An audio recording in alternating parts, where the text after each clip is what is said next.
Arizona. Valley Sports Arizona, the heart of the fan.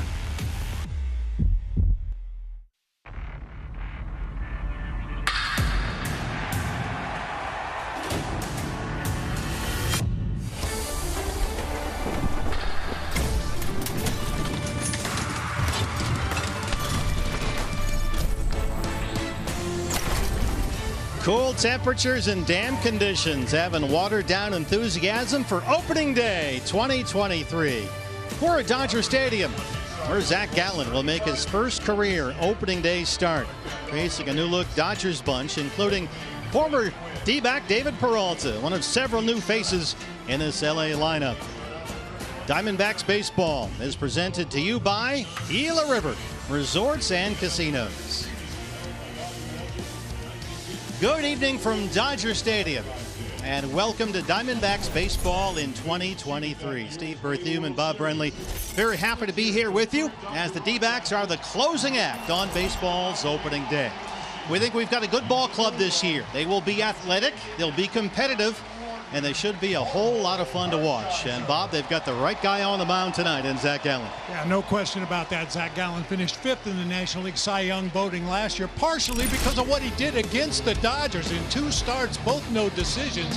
He went 14 innings, gave up 1 run, 4 hits, struck out 18 Dodgers, including a career-high 13 back on September 22nd last year. Career-high strikeouts, career-high innings pitched. He was up against Julio Urias that night. He's got him again today, the Dodger lefty, making his first ever opening day start. Mike Hazen's stated goal this season, be a buyer at the trade deadline and play meaningful games in September.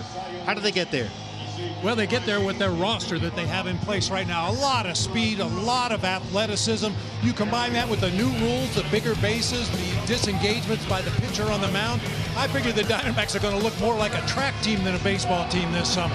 Yeah, the athleticism will be on display all year long. We saw it the second half of last year. If there's a potential pitfall that could trip them up, what might it be? Well, I think every team goes into the season with question marks in their bullpen. Mark Melancon coming off a bad year. Kevin Ginkel a little bit inconsistent. Mark Melancon on the injured list. A lot of guys are going to have opportunities to find their roles down there in that bullpen. They need to do it quickly. They have supplemented the roster with all kinds of right-hand depth. All the righties are in today against the lefty Urias. Kyle Lewis leading off. We're back with baseball on Valley Sports Arizona.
delivering the first pitch ball.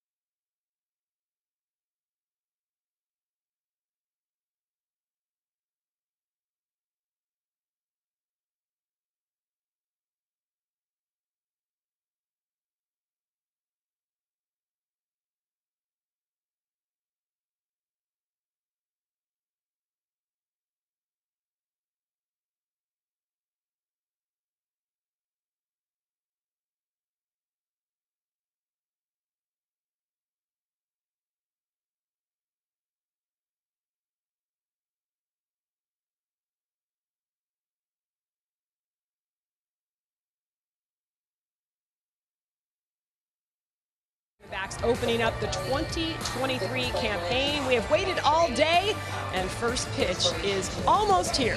Just a few minutes now. Jody Jackson with you up here in the broadcast booth, and we have a great pitching matchup tonight. Zach Gallen, Julio Urias, both opening day starters for the first time in their careers. Gallen is coming off an amazing 2022 with a scoreless streak that spanned 44 1/3 innings and an ERA of about 2.5. He finished 5th in the Cy Young voting, which only motivates him this year. I enjoy having the chip on my shoulder. I think that's, that's a product of probably a lot of things being from the Northeast. Growing up with a brother that's almost 9 years older than me, so you're kind of inherently, if you want to play with the big kids, you got to have a little bit of a chip on your shoulder as well. It's just, there's all kinds of things in this game that try to find motivation in, and that's definitely one of them. And last time Gallen was here, he had a career-high 13 strikeouts. Stay with us as Steve and Bob have the call, and it is coming your way next. D-backs baseball on Bally Sports Arizona is brought to you by Corona Premier, the exceptional light beer. GMC, we are professional grade. See your Valley GMC dealer today. Jack in the Box. When the D-backs hit big, you win big. Get a free Jumbo Jack with a large drink purchase the day after the D-backs hit a home run. And by Taco Bell.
Front door, the Skippers.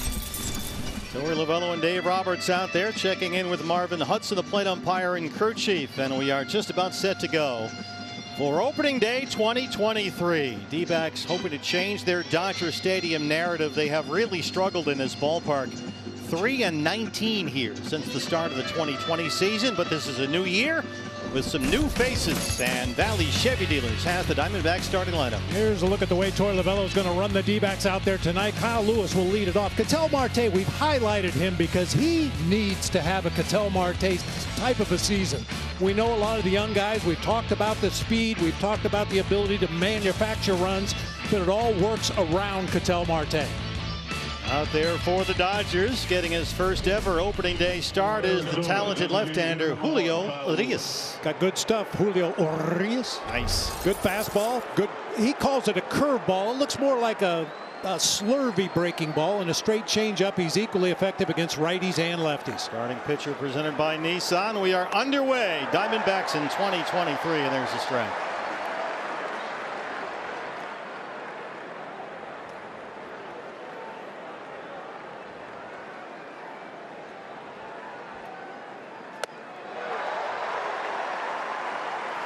That's what Urias will do. He'll run that fastball off the plate inside to right-handers. He'll fade it away, occasionally trying to sink it away from the right-handers. Obviously a very talented left-handed pitcher. Ooh. That's that curveball. He calls it a curveball. Looks more like a slider to me, but it's effective whatever you call it. Kyle Lewis acquired from the Mariners in November to trade for Cooper Hummel. As Mike Hazen called it, they are taking a shot at some upside, and we've seen that potential this spring. He has been on fire. Yeah, seems to be fully recovered from that knee injury. Basically missed pretty much 2 full seasons with the pandemic and then the knee injury. So yeah, taking a shot on Kyle Lewis, and boy, what he showed before the pandemic and the knee injury was pretty impressive. Kyle was the American League Rookie of the Year just 3 years ago with Seattle. There you can see that right knee brace, the back leg. He's had 3 operations on that right knee. Turns on that one, but hooks it foul. Well, his right knee ought to meet my left knee. They've got a lot in common. Kyle had a big spring. He crushed the ball. Everything it seemed was a line drive to left center off the bat of Kyle Lewis. 3 homers, 11 RBIs in a dozen Cactus League games. Urias gets him for his first strikeout. Let's take a look around the diamond now at the Dodgers defensively, brought to you by E.D. Marshall Jr. Some guy named David Peralta out there in left field, and don't know a lot about him yet. James Outman out in center. Mookie Betts will be in right field. For me, the big question mark for the Dodgers is that shortstop with Miguel Rojas. I think Miguel Rojas is a really good player. I've seen him down in Florida. I always like the way he plays the game, but he's got big shoes to fill. Trey Turner and Corey Seager before him, they've always gotten offense from that shortstop position. They lost Gavin Lux, who was to be their shortstop, to a devastating knee injury this spring. He is done for the year. And Marte takes a pitch and takes his base. I think it got him on the back arm that time. Left fielder number 12, Lourdes Gurriel That's that Jr. little cut fastball. He tries to run inside on the right-handed hitters, and it catches Cattell right in the middle of that right forearm. I mean, if there is anything good to be had by a hit by pitch, it's the fact that it got him all muscle instead of hitting him in the elbow. And you can see the little fake out toward the mound that time by Marte. They're going to come out and have a look. There's Ryan DePanfilo, the athletic trainer, and this is not what they're hoping to see, certainly from Cattell Marte, who was being counted on for a big bounce back season. You know, we say that, but not only offensively, but defensively as well. You know, he played center field a couple of years ago, did okay out there in center field, but the Diamondbacks moved him back into the infield at second base, and last year it wasn't real pretty defensively. But Cattell's worked very hard this spring to improve his footwork. His jump on balls hit his direction, so hopefully we'll see an improvement defensively as well.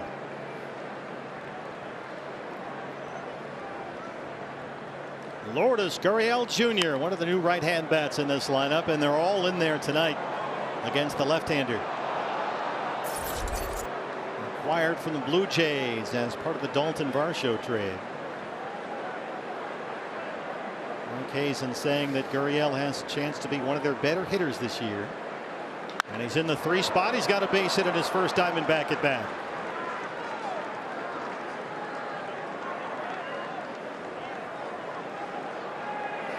Gurriel has a very nice short quick swing, especially when left-handed pitchers try to cut that ball in on his hands. You can see he just dropped the bat head on that 93-mile-an-hour pitch and ripped it into left field. Welcome to the D-backs.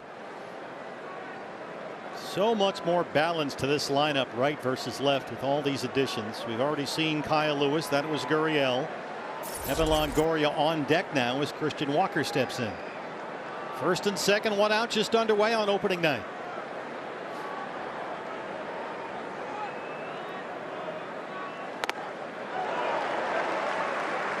Christian is a self-described hitting nerd, and he certainly nerded out last year. 36 homers, he knocked in 94 runs. That's the best kind of nerd to be. Right? And oh, by the way, was a landslide Gold Glove winner at first. 0-2. Well, Arias left that in a bad spot, but got away with it. Other thing about Christian, and we talked about this throughout the season last year, he was in there every day. 160 games. So much for load management, right? Well, as the only right-hand bat, I don't think they had many choices there. Tough guy to take out of the lineup. Walker's got a base hit. They're going to wave Marte. Here's the throw from Peralta. They'll run on him all day, and the Diamondbacks strike first.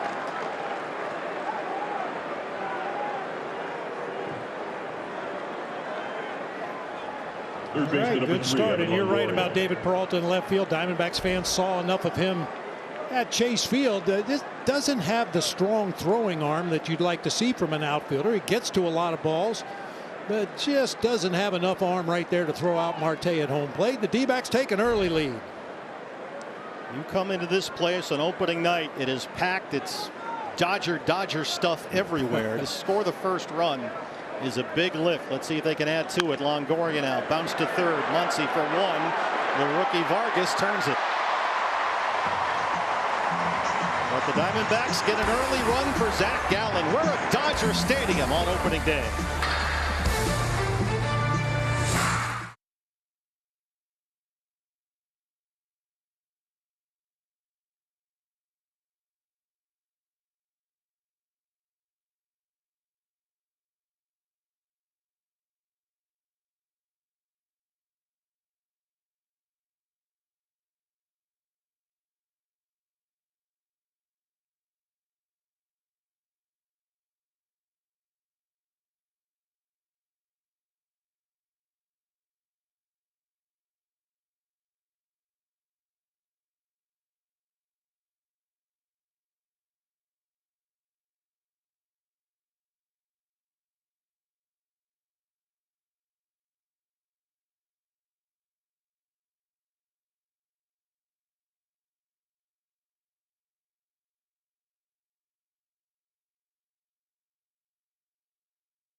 Starting pitcher tonight, the right-hander Zach Gallen, presented by Nissan. Torey Lovello saying he deserves his first opening day honor after the way he anchored this staff all last year. And the way he pitches in this ballpark against a tough offensive lineup, why not send Zach Gallen out there? He was good in spring training.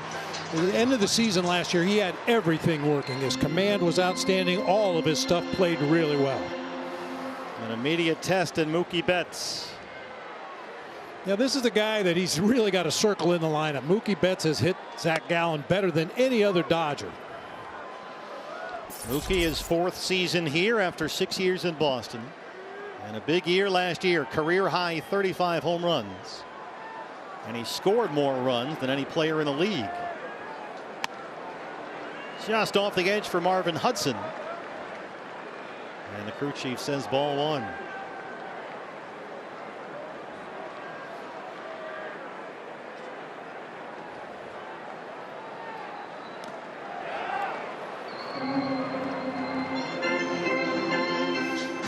Zach Gallen said this week playing against the Dodgers tends to bring out the best in him and a lot of his teammates. And that's a good thing. They will play 8 of their first 10 games this year against Los Angeles. Wow. 4 here and 4 at Chase Field. Right into the deep end of the pool. Right. Oh, by the way, there's 2 against the Padres mixed in there between. Mookie can't hold up, and a good start for Zach as Valley Chevy Dealers presents the LA lineup. Here's the way Dave Roberts is going to line up the Dodgers tonight. We just saw Mookie Betts go down on strikes. I am going out on a limb and predicting a big year for Max Muncy. He hits a lot of balls to the right side of the field. If you look at his spray charts from last season, most of the outs that he made were in that hole between first and second out there, and there is no shift this year.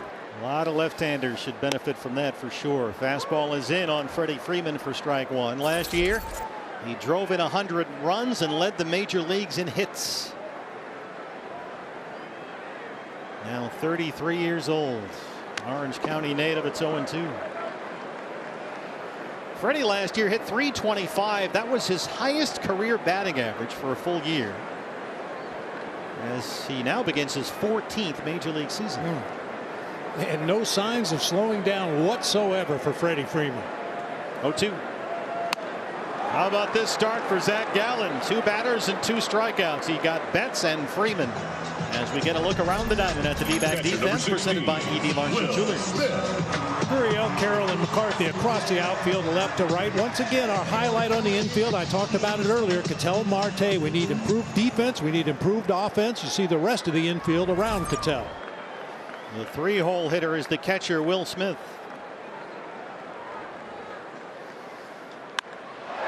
Smith carves one up the right field line. McCarthy over to cut it off. I think Will Smith thought about stopping at first, but he's got enough time to get into second. And it's a 2-out double.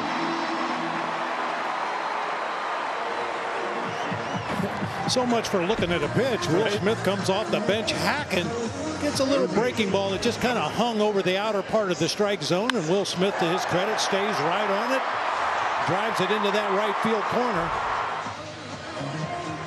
And now a chance for Max Muncy, and we'll get a immediate test of your theory here. Muncy, a solid spring. He homered 3 times. That's one thing about watching Zach Gallen pitch that we've learned over the years. You never know which Zach Gallen is going to be out there on a mound on a given day. He might throw a lot of fastball cutter combination. He might throw a lot of curveballs and changeups. He may mix it all up depending on what's working on a given night. Well, as he told Jody the other day, he is a tinkerer, if that's a word. It is now, right?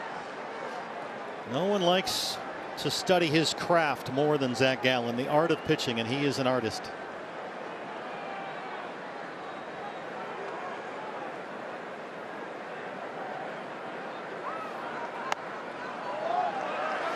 Fastball just away. 2-1 on Muncy. We've talked a lot about the new rules affecting the Diamondbacks' speed on the bases and stealing bases, and the new rules so far haven't bothered Zach Gallen much as far as timing on the pitches, throws over to first base, but he's a guy that you're going to have to keep an eye on. Got a fastball by Muncy, and it's 2-2. We know how Zach liked to lob those pickoff throws to first base, sometimes 3 or 4 or 5 of them in a single at bat. He's not going to be able to do that this year. No pitcher in the majors made more pickoff attempts than Zach Gallen last year.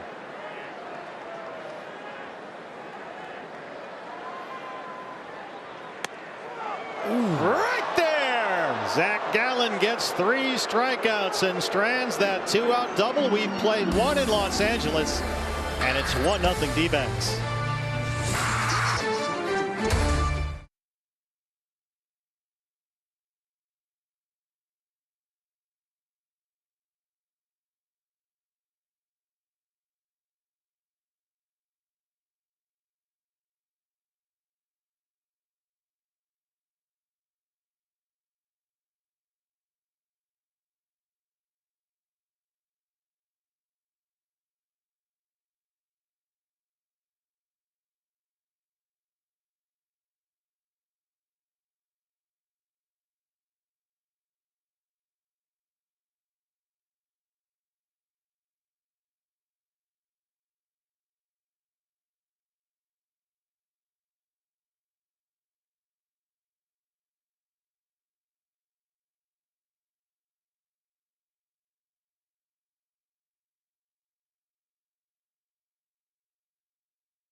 Allen, 3 strikeouts, and working with a rookie catcher in Gabriel Moreno.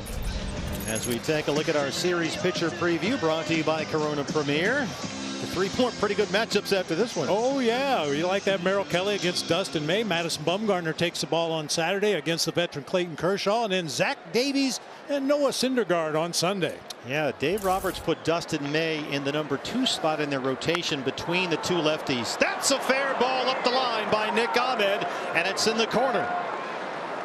Diamondbacks have come out swinging. That's hit number 3. Well, they should know from experience that Arias is a guy that's going to be in and around the strike zone pretty consistently. A 4-to-1 strikeout to walk ratio last season. He's going to throw you pitches to hit. And Nick Ahmed wastes no time whatsoever. A leadoff double. Now it's Corbin Carroll. Corbin batting 7th tonight against the left-hander. Muncy is in a step or 2 at 3rd. And a breaking ball is low for ball 1. Corbin 32 games into his career. His rookie eligibility still intact this season. They were careful to make sure of that last year. His first major league opening day. And a breaking ball is low. It's 2-0. Most impressive thing about Corbin Carroll for Torey Lovullo, he said this spring, was the walks. He has stayed patient up there, and we're seeing that right now.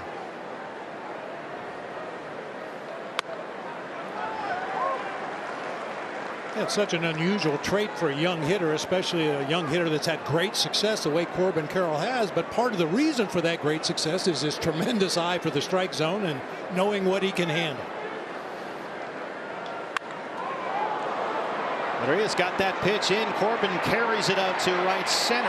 Nick will tag and head for 3rd. The throw from Outman is a little late, and Ahmed moves up. Got a rookie center fielder out there in Outman, who played only a handful of games last year. Gabriel Moreno. There is James Outman. They like him a lot. Gabriel Moreno, the rookie catcher. One of the many new faces on this club this year. Just turned 23 years old last month. Acquired in December in the Dalton Varsho deal with Toronto. Ahmed at 3rd, 1 out, infield in for the Dodgers. Gabby was hammering the ball this spring. 3 home runs in 11 Cactus League games. It is an aggressive swing, and we've seen the opposite field power. Oh, yeah. It's amazing for a guy this young playing a position that demands so much of you, both physically and mentally. And the way Moreno just settled in spring training, looked very poised, very comfortable. He has a calmness about him, a lot like Corbin Carroll in that regard. A young guy that looks like he's been around a while and carries himself that way. But Carson Kelly out with that fractured right forearm. And Moreno will take center stage behind the plate, sends this out to Outman, who runs it down in left center. Ahmed will tag. It's an RBI for Moreno and a 2-0 D-backs lead.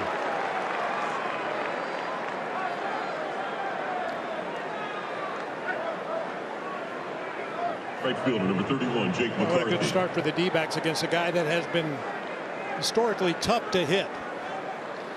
Yeah, Arias' career is 7-1 against the Diamondbacks. He has owned them.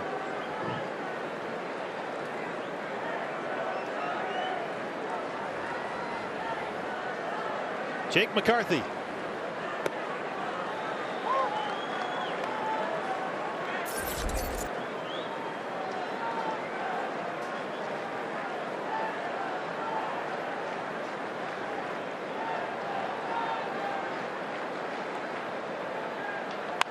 On the ground to first, a little rollover there for Freeman. But the Diamondbacks get one more. Zach Gallen holding a 2-0 lead in LA.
I got no hidden talents.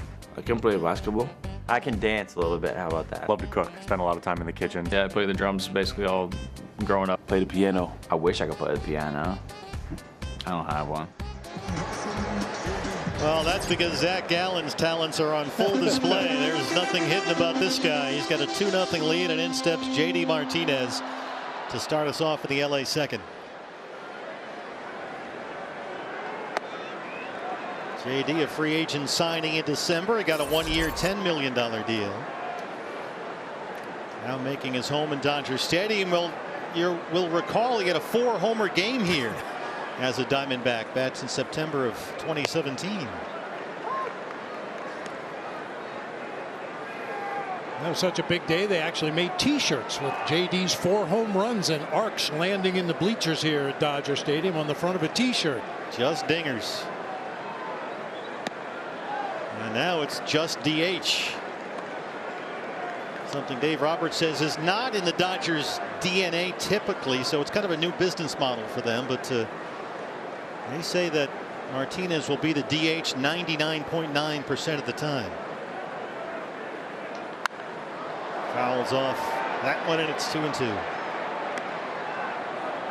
Roberts has typically rotated veterans in the DH spot, and the guy who might be most affected by Martinez's arrival is the catcher, Will Smith, oddly enough, because he has been DHing when he's not behind the plate. That one got away from Zach, and now it's full 3-2.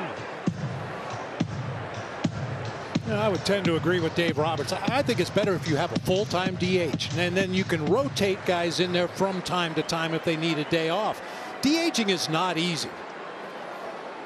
The voice of experience. Yes. You did not like it. I know you. No. You're on record. To third base, right to Evan Longoria.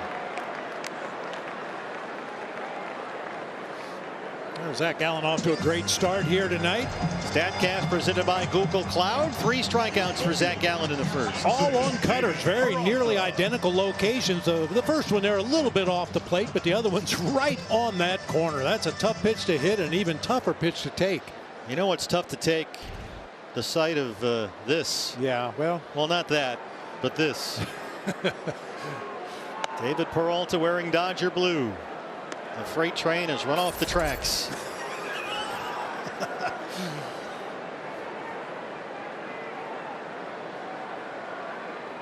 David back from the World Baseball Classic, where he played for Team Venezuela. Well, doesn't matter if there's 3 guys or just 1 guy over there now. That's still an out. And let's take a look at tonight's social media question. The amazing Brett Deckard and his staff have put this together for you. Who will be the D-backs MVP this year? Let us know on Twitter. That's our question of the night at Bally Sports AZ. We'll have your answers coming up later. a lot of good choices this year. It's nice to have, isn't it? Yeah. Miguel Vargas, the rookie second baseman. I hope it's a 26-way tie. Right, it's a good call. Vargas only 23. He's been penciled in here to a pretty big role at the second base spot this year.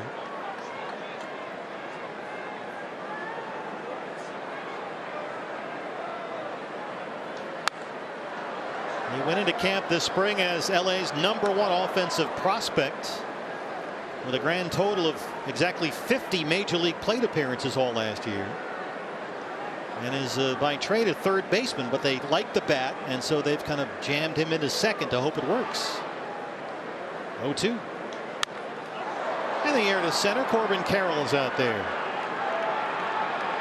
And it's a 1-2-3 second for Zach Gallen. It's 2-0 Diamondbacks in Los Angeles.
D-backs Advantage members, bonus words are back for the first game of every road series this year. You can enter the bonus word of the series into the Advantage member experiences section of the MLB Ballpark app, and that'll get you 20 Advantage points. Today's bonus word is Chavez. Ooh. As in the ravine, not the third baseman.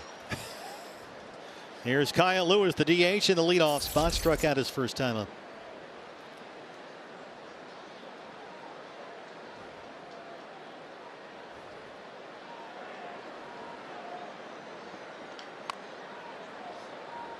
Hey, I can feel a D-backs home run coming tonight. When the D-backs hit big, you win big. Get a free Jumbo Jack with a large drink purchase the day after the D-backs hit a homer. Well, this is the guy to have up there. 3 homers and 11 RBIs in the Cactus League for Kyle Lewis this spring.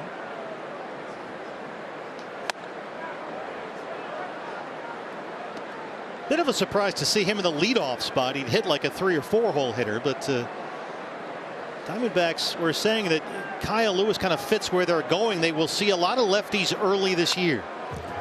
And they've taken a look at how the rotations will probably line up against them. So they're going to need these right-hand bats the first couple of weeks.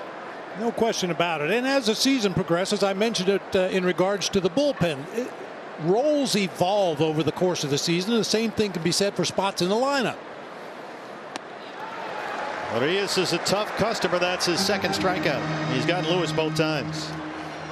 That goes back to that breaking ball again. I mentioned it earlier. He calls it a curveball. Looks more like a slider or a slurve. That one had a little more downward movement at 85, just below the bottom of the zone for strike 3. Julio Arias is a spinner. He gets elite level spin on the fastball and the curveball. Here's Ketel Marte, who thankfully appears to be fine after getting hit by a pitch. The one hopper to Rojas at short, little bobble, and he cannot recover in time. Well, this is going to be a question. Can Rojas handle shortstop every day? He was acquired to be kind of a backup utility guy. Now at the age of 34. Yeah, I mentioned it earlier. Watching him in Florida, I really like what I saw from Rojas, but big shoes to fill, and it's a lot different playing in front of 55,000 people at Dodger Stadium than 5,500 people down in Florida. Well put. That is an E6. As Marte at first with a 1 out ahead of Lourdes Gurriel Jr. Breaking ball is low.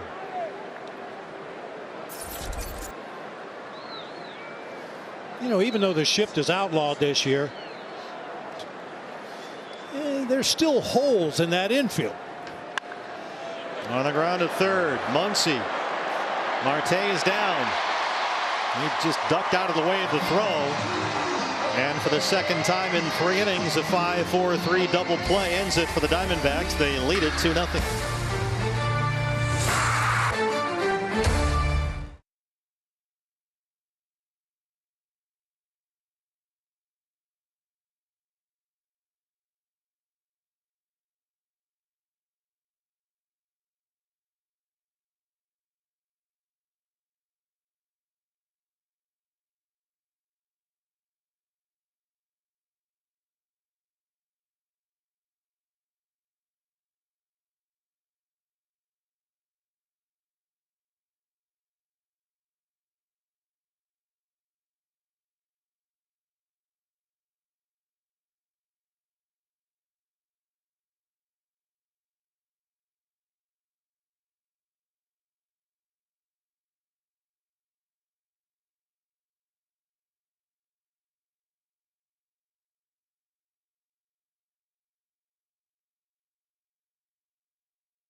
Appears to have great command. That cutter working on the corner into lefties, away from righties.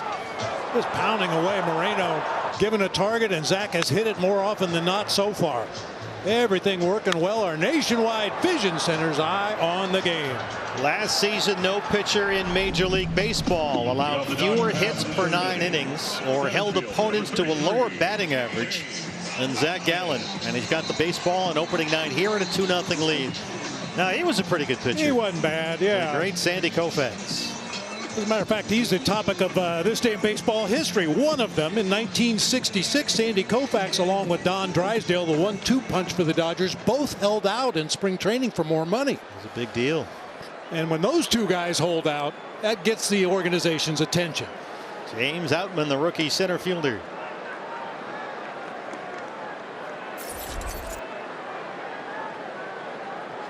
Outman won an opening day roster spot, had a solid spring, led the Dodgers in hits this spring, and homered 3 times. Fastball to strike at its 0-2.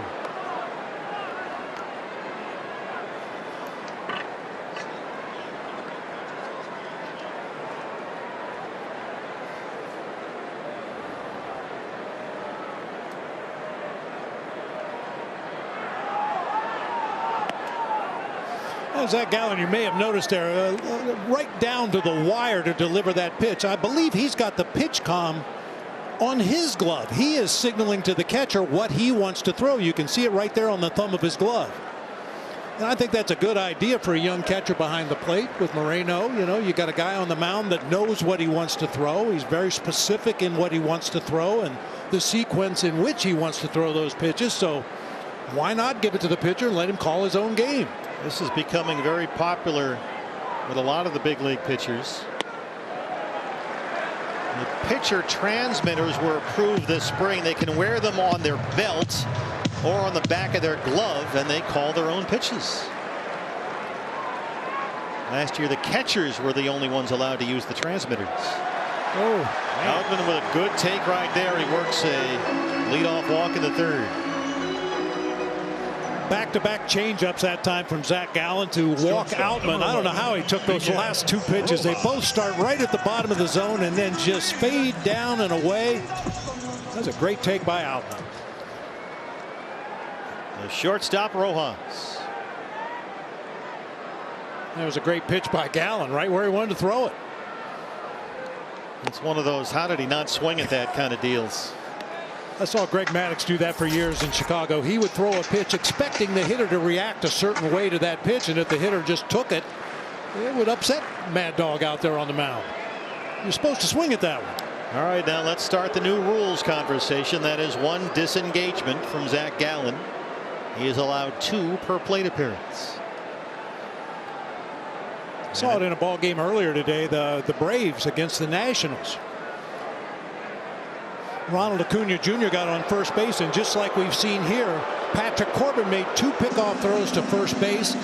The next pitch, Acuna got out there and just took off on first movement. There wasn't even a play at second base, so Zach Gallen has exhausted his disengagements. See if Outman tries to get a big jump over there. Outman has center fielder type speed, holding at first, and the fastball is a strike. It's 0-2.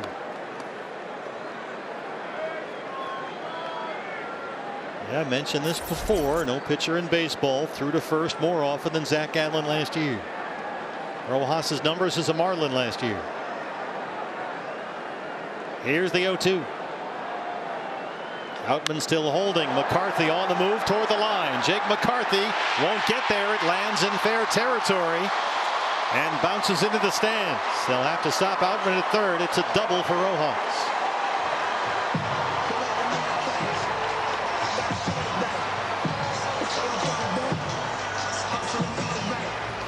That one hurt Rojas, just slicing that ball down into the right field corner. Looked like it got in on his hands just a little bit. And fortunately for the Diamondbacks, it does hop up and over the wall down there in right field. Had that stayed in play, there was a chance Outman might have been sent home, but now you roll around to the top of the order with 2 men in scoring position. Yeah, you've got 2 guys on, and you've got Betts, Freeman, Smith, and Muncy all coming up. This is not where you want to be. Mookie struck out to lead it off for LA.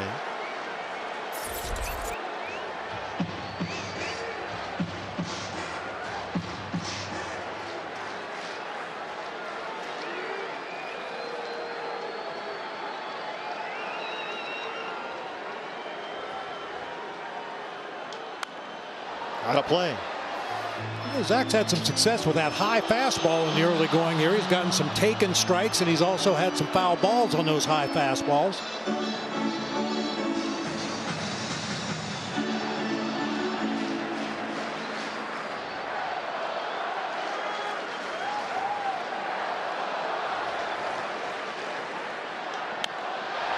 Another one headed for the right field corner, but this one slices foul, and it's 1-2.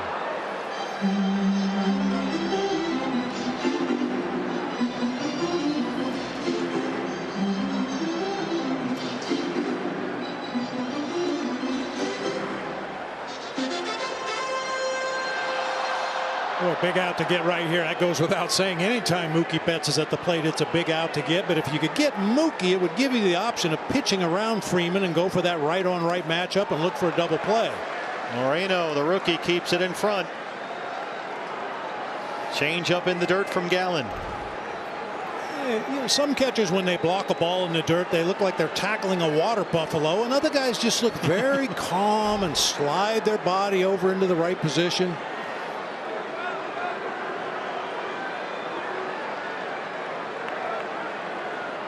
Two-two. And he got him. He strikes out Betts for the second time. That's 4 strikeouts for Zach. And there's one down in the third. Oh, beautiful breaking ball that time.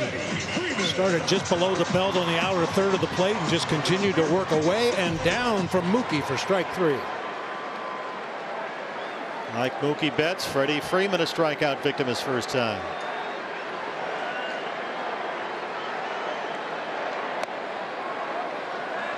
That's the cutter running in on the left-hander. It's ball 1. It's a dangerous pitch on Freddie Freeman. He's got such a quick bat from the left side of the plate. A lot of those cutters don't get to the desired location because his bat is so quick. Led the major leagues in hits last year. Freeman turns on that one, and it is foul. Strike 1. Yep. Freeman is always a problem for the Diamondbacks, both in Atlanta and now in LA. A .341 lifetime hitter against the D-backs.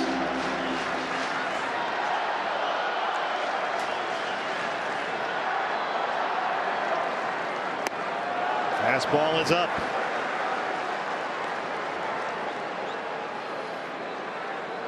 Outman the runner at third base. Rojas at second.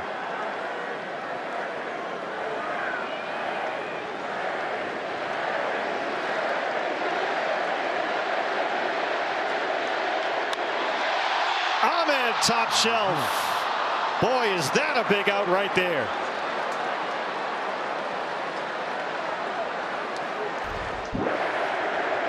Might have been a base hit last year with the shift, but this time Nick Ahmed, playing the shortstop position, goes up the ladder to take a base hit away from Freddie Freeman. That's a great point. There is nobody there if this is a year ago. Right. That's open territory. Can he get one more out? Will Smith doubled his first time.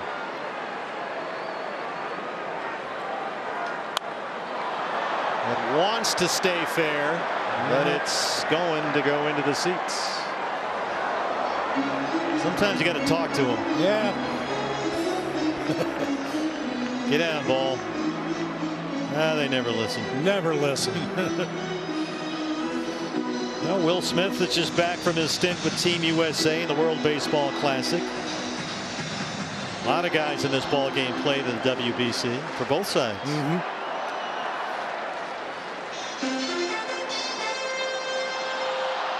Zach Gallen got an invite, decided to pass, wanted to focus on this year. You have a call from Rob Manfred. Your call is very important to us. Please hold. Yeah, the commissioner said he'd like to see more frontline pitchers go to the WBC and represent America next time, but it's certainly understandable that individual players and organizations are going to hesitate to send their aces to an exhibition game. Pitch number 20 in this inning for Zach Gallen. On the way. Ooh. That's another one of those. How do you take it? Yeah, that's a cutter that sure didn't miss by much. Zach looks a little frustrated. Marvin Hudson said no, and Smith didn't bite. A little low. Yeah, just a tad.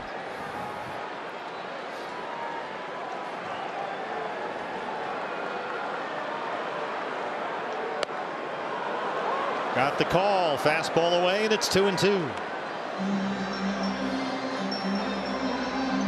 Dave Roberts always talks about how Will Smith has really solidified the top of their order. He's got a very underrated presence about him offensively, puts up big numbers.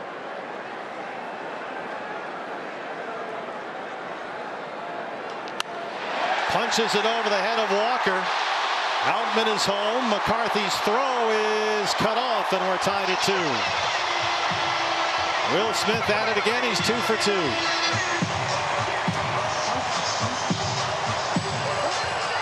I mean, Will Smith's got big time pop when he gets a pitch from the middle of the plate in, but this is, for me, what makes him a really good hitter.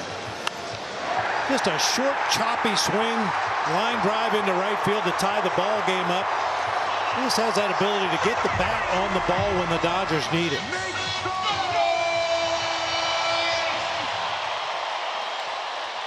We're back with you tomorrow. Diamondback Live pregame show at 6:30 on Bally Sports Arizona. Merrill Kelly. Merrill the mainstay on the mound against the right-hander Dustin Maines. Here is Muncy.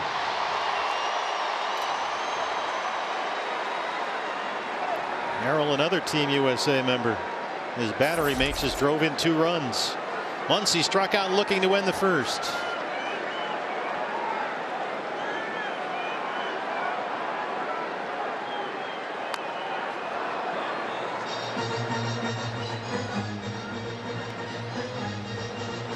Max Muncy battled left elbow trouble for much of last year. The numbers suffered, but the elbow is healthy. Says he feels good, close to how it was before.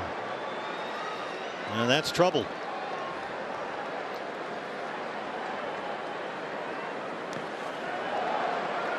Another nice block by Moreno back there behind the plate. I mentioned it just a few moments ago when he blocked the other pitch in the dirt. Just a very calm movement to get his body in front of that pitch in the dirt right there.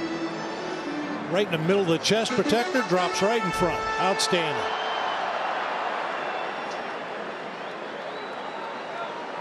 Moreno was a shortstop and a middle infielder growing up as a kid in Venezuela. Blue Jays put him behind the plate in some tryouts, and they told the family, we'll sign him, but if we sign him, he's going to be a catcher. And now here he is in the big leagues, opening day at Dodger Stadium at the age of 23. Looks like he picked it up pretty quick. Yes, he did. 1-2. Fastball gets Muncy for the second time. 5 strikeouts for Gallen, but the Dodgers have tied it up.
Top of the 4th inning here in LA. Opening weekend at Chase Field starts next Thursday.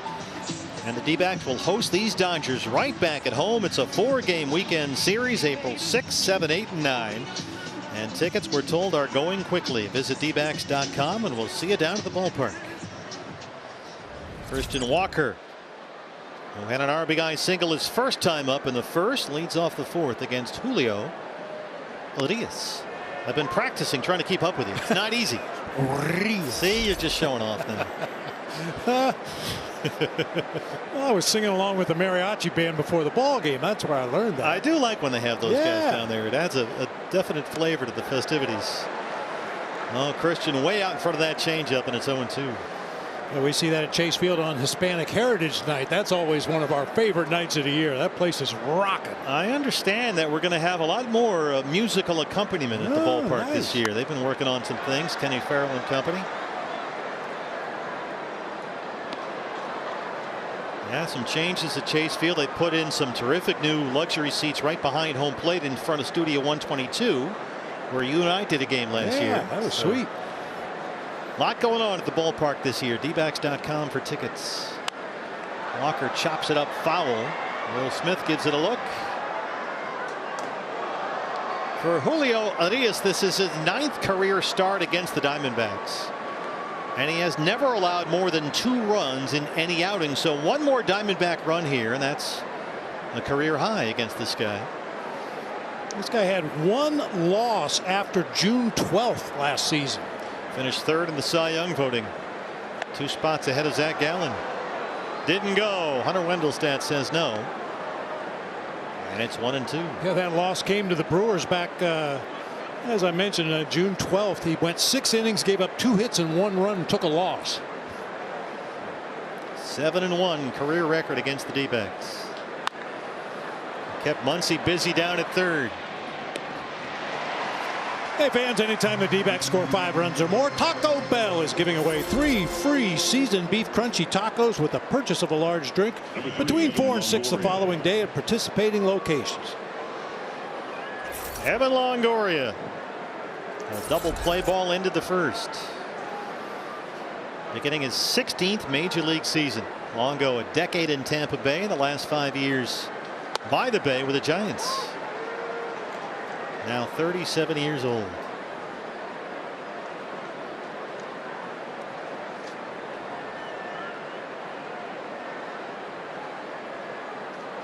Are you a believer in the idea that if you have a core group of young guys, you need some veterans like this mixed in?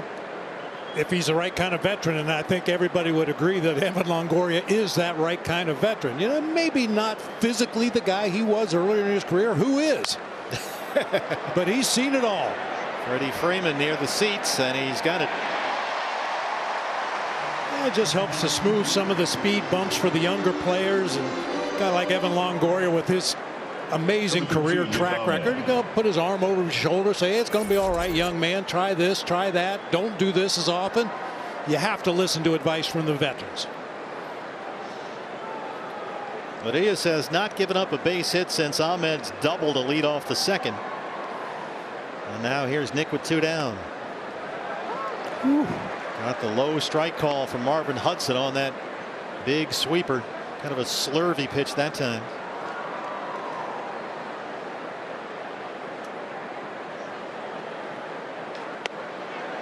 Goes to the heater away and gets the call. 0-2.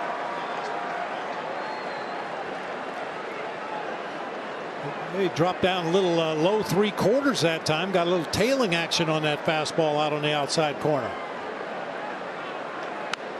That's out of play as we get this word from our friends at 72 Sold. Hey baseball fans, 72 Sold has a new, better way to sell your home. It's fast, it's easy, and you can get thousands more. Check it out today at 72sold.com.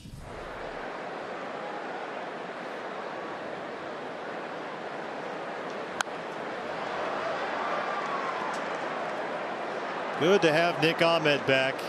Nick limited to only 17 games all of last year with that shoulder trouble. Finally had the surgery last June. Had a labrum tear, had some bone spurs in there. They found bottle caps and razor blades in that shoulder. Glass shards. Cleaned it all out.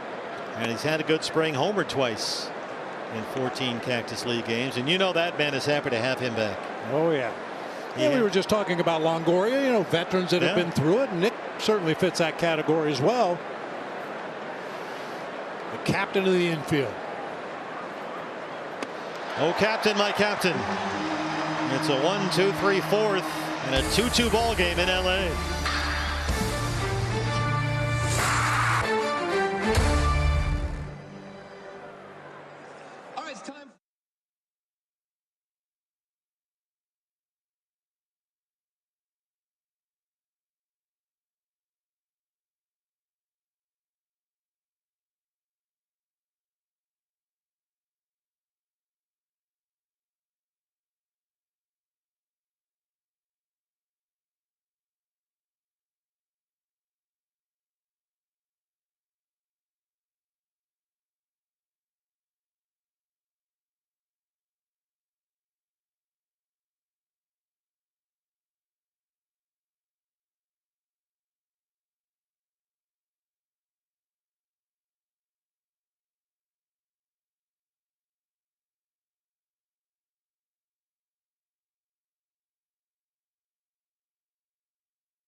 Presented by Front Door, an all-new home repair and maintenance app coming soon. Front Door wide open here in LA, downtown on opening night. Diamondbacks got one in the first, one in the second. They led it 2-0. Will Smith, a 2-run single in the third, tied it up, and now J.D. Martinez leads off the Dodger fourth.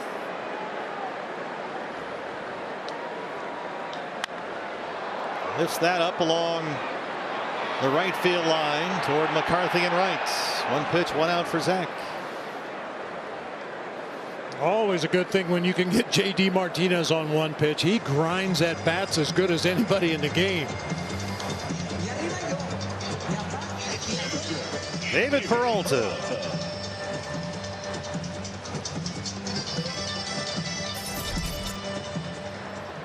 Gallen at 52 pitches right now.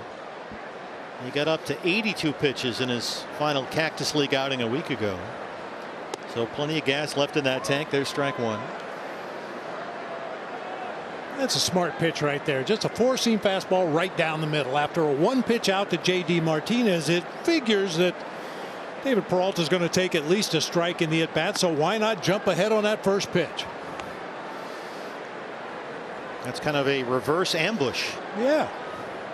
The problem is everybody on defense knows that you're probably going to take a strike after a one pitch out. Well, if he thinks that I think that he thinks. Yeah, there you go. Knuckle curve misses low. It's 2-1 on the freight train. I guess he's no longer the freight train. No. We'll have to think of a different nickname now that he's wearing Dodger blue.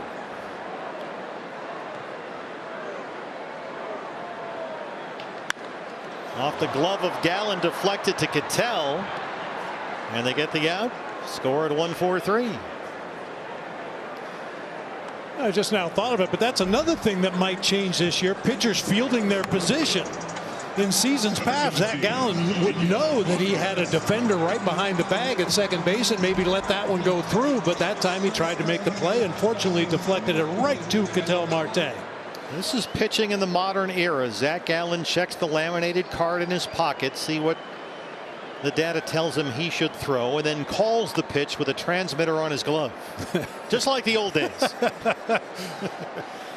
There's the transmitter. Picks the pitch. Gabriel Moreno has the receiver in his ear, and that way he knows what's coming. And I've noticed a couple times Moreno has checked after Zach has called the pitch on the pitch comm on the back of his glove. Moreno looks at the chart that he's wearing on his left wrist just to make sure that they're throwing the right pitches to each individual hitter. There's a good look at it. There are pitchers who say they prefer to have the catcher call the pitches, so it's kind of one less thing to think about. I think Merrill Kelly might go that way. But this is the latest trend. Yeah, Merrill's a guy that rarely shakes off his catcher unless he is really sure that there's a pitch that he wants to throw. Didn't really give Vargas much to hit there. It's a 2-out walk, second base on balls issued by Zach.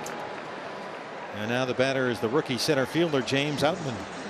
Number 33, James Outman.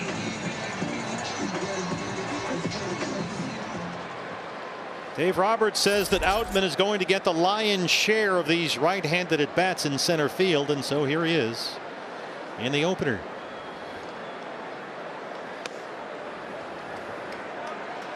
It's interesting, the Dodgers, this is, you could argue, a transition year for them personnel-wise. They have a whole bunch of outfielders, and other than Mookie Betts, every outfielder they have is basically a platoon guy. They're going to mix and match. They have Chris Taylor in the mix, and Trace Thompson and Jason Hayward and Outman and Peralta. They'll go right left on you with their outfielders. Of course, it's a different club. No more Justin Turner, no more Trey Turner. Cody Bellinger is now in Chicago with the Cubs. Yeah, it's odd coming to Dodger Stadium and not seeing the Red Menace down there at third base. Isn't it? Now he's a Red Sox. Yeah.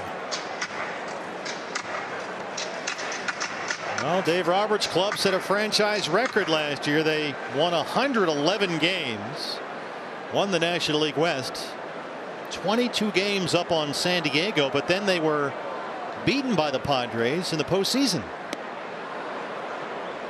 San Diego won the division series between these two, 3-1. Looked like the pitch com just flew off of Zach's glove out there on the mound. Took the throw back from Moreno, and when he caught the ball, I saw something go flying behind the mound. It looks like the pitch com came off the Velcro. He just called for a strange pitch. Well, just do what everybody does, right? Turn it on and off again. Yeah. That always works. Reboot the system. He doesn't throw a screwball. Swing and a miss. Well, they got it fixed there. Gallen has 6 strikeouts. He strands that 2-out walk. And after 4, we're tied at 2. California Pizza Kitchen, the official pizza of your Los Angeles.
I'm Trent. We're from Waddell, Arizona. Go D-backs!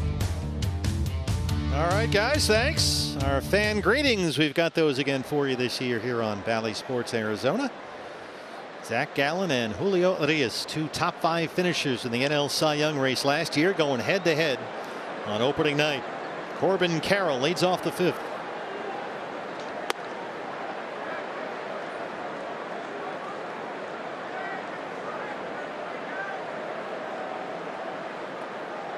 Dodgers will be leaning on Urias at least early this year to deliver some big time starts. They're missing Walker Buehler after he had Tommy John surgery last year.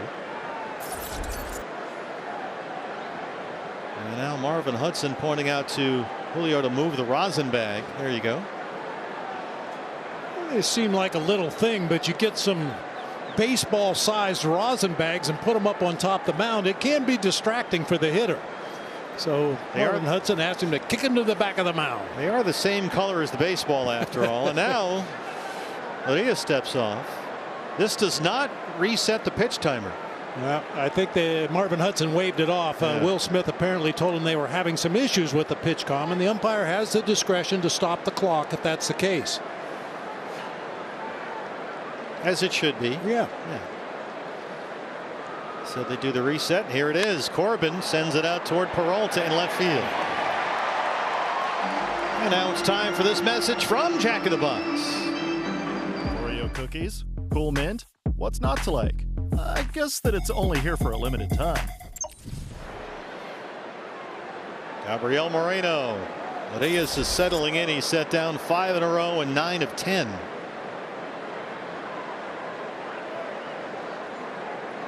Moreno knocked in a run with a sac fly in the 2nd. Yeah, so the Dodgers, there's a curveball for strike 1. They are without Buehler. They don't have Tony Gonsolin right now. He hurt an ankle in spring training. Ryan Pepio won the number 5 starter spot, but then went on the injured list just this afternoon with an oblique strain. So they are thin a bit. Certainly a lot thinner than they like to be in the starting rotation.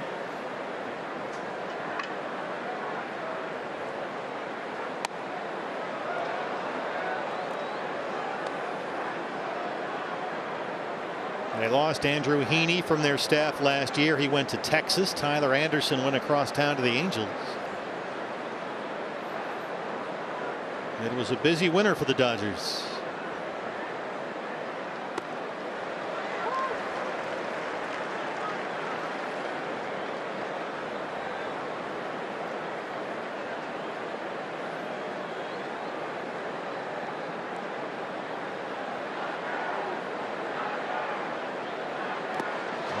Gabby waves at that one, went back to that slurvy breaking ball and gets strikeout number 4. Yeah, Rios can kind of change the shape on that breaking ball. I mentioned earlier he calls it a curve. At times it looks like a slider, but that's a legitimate curveball. A lot of downward action, bounces right on home plate. Yeah, with 2 strikes, Moreno just can't hold up. Jake McCarthy grounded out his first time. Shows bunt, pulls back, and takes ball 1. Jake batting number 9 against the left-hander tonight.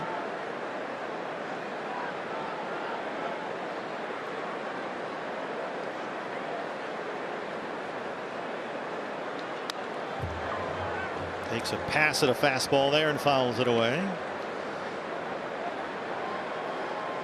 Julio Arias has kind of a mini Kevin Ginkel move right there.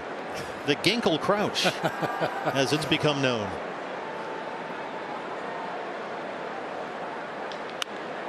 Jake lifts it out to center. Outman is there. 7 straight set down by the Dodgers left-hander. Will still tied at 2.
Back from Los Angeles, where American military personnel serving overseas are watching this game on AFN, the American Forces Network.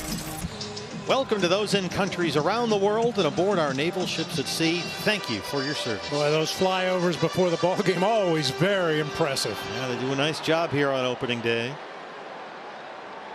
Miguel Rojas starts us off in the LA 5th.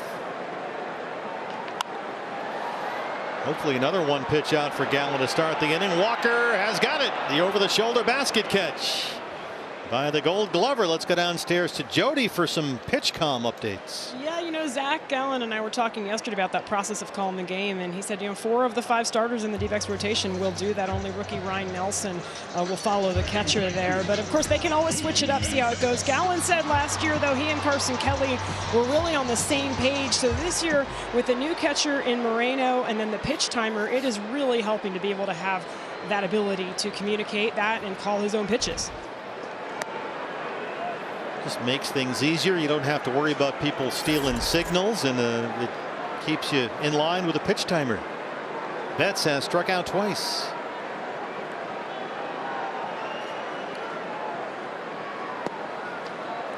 It's kind of funny with the pitch comm on the pitcher's glove.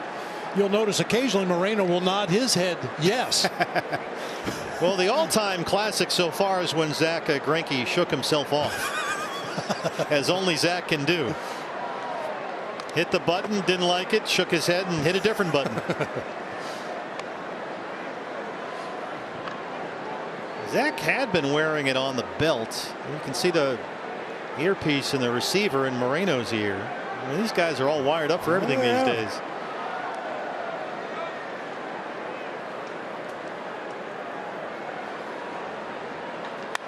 Hard down the line and out of play. Ooh, be careful with strike breaking balls to Mookie Betts. He keeps that bat back so well. Really, if you leave it in the middle of the strike zone, he can do some damage. Unfortunately, just out in front of that one. 35 homers for Mookie last year, the most he's ever had in a season. 2-2.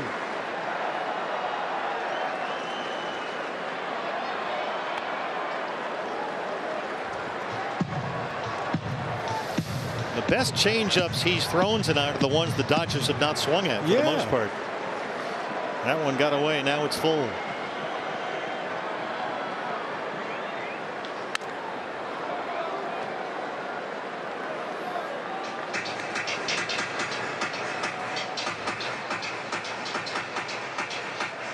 Zach now just over 70 pitches with one out in the fifth.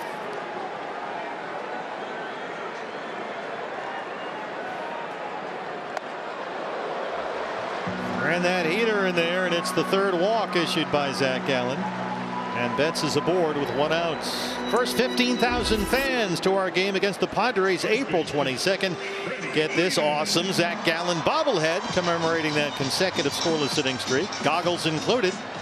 Courtesy of Chase. Visit dbacks.com for tickets. Freddie Freeman 0 for 2.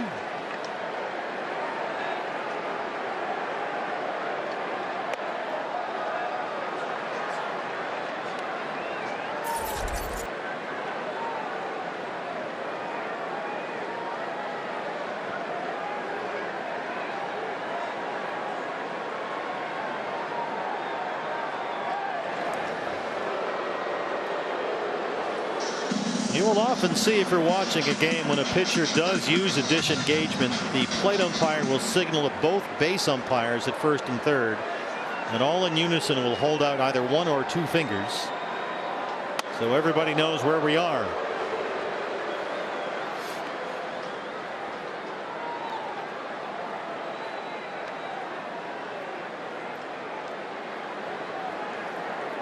A walk to Betts, now behind on Freeman, 2-0.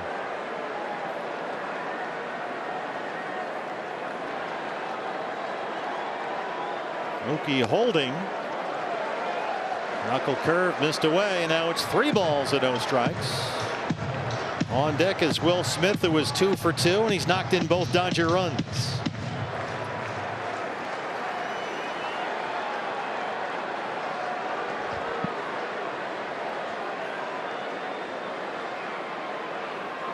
Mookie still holding. Freeman hooked that just outside the bag. Well, if anybody in the major leagues is going to get the green light 3-0, it's Freddie Freeman. Yep.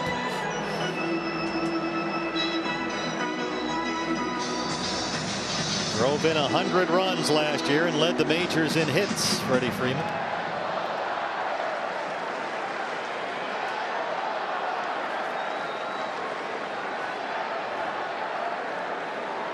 Mookie still holding. Freeman's got a base hit. Betts takes the turn and heads for third. They're on the corners with one out.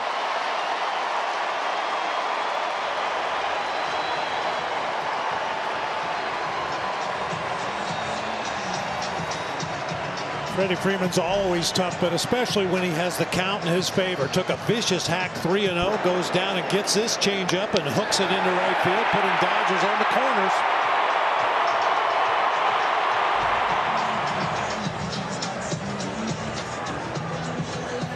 Brent Strom out to have a word with the entire infield at this point, and Zach Gallen. Well, Zach's in a mess here. Will Smith has doubled and singled in 2 runs, which is a little odd because for the most part Gallen has contained the Dodger catcher, who was 1 for 10 career against Zach, coming into tonight. Cole Sulzer, one of the new additions, the right-hander, warms up in the bullpen. Zach approaching 80 pitches. So here is Smith. 2 on and 1 out in a 2-2 game.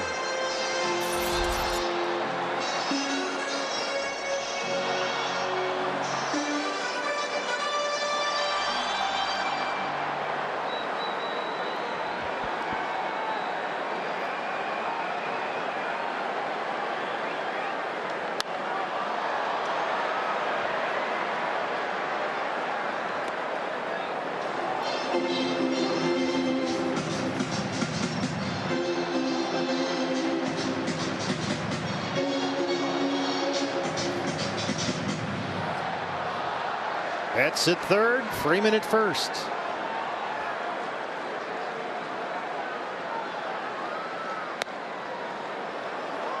Another cutter is in there, and it's 0-2.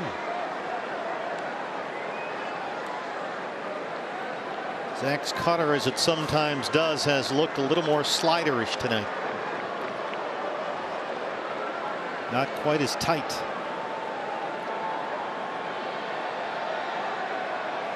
Moreno wants it up. Now he's moving away. Smith goes with the pitch. Here comes McCarthy. He won't get there. Mookie scores. Freeman to third. It's 3-2 Dodgers. Will Smith has knocked in all 3 runs.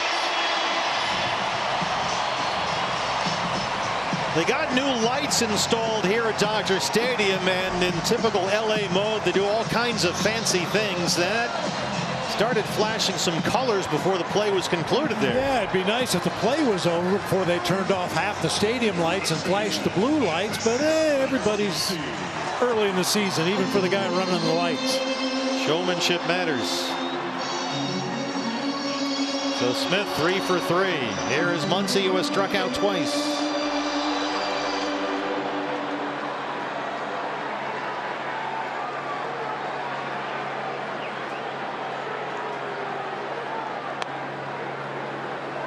Now the Padres a few years ago at Petco put in these flashing disco lights that do all kinds of stuff, and I guess somebody here said, well, we got to get those. We got to get some of those. But we need the ones that have colors. So they can flash reds and blues and do all kinds of things.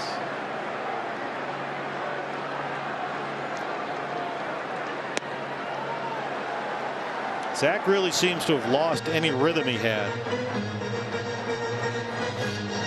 And a little more workmanlike out there. Yeah, it just doesn't seem as easy as it was earlier in the ball game, but that's to be expected. He's reaching his maximum pitch count probably for this game.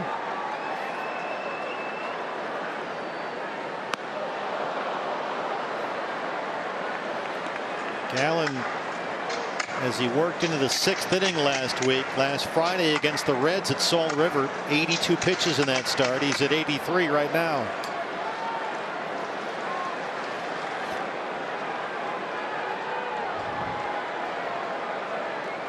One-two to Max Muncy. He strikes out Muncy for the 3rd time. That's 7 punch-outs for Gallen.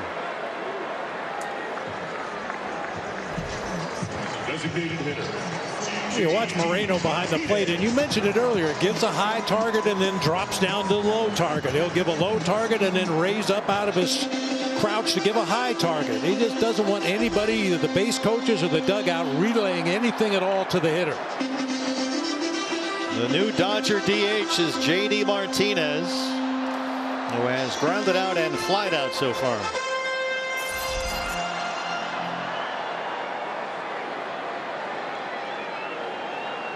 Martinez signed with the Dodgers, a 1-year deal in December.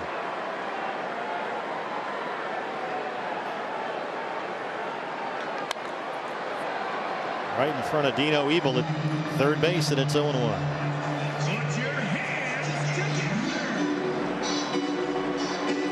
They need J.D. Martinez to do some damage here. We mentioned they are without Justin Turner now, no Trey Turner, no Cody Bellinger. They've lost Gavin Lux for the year. They're looking for some thump.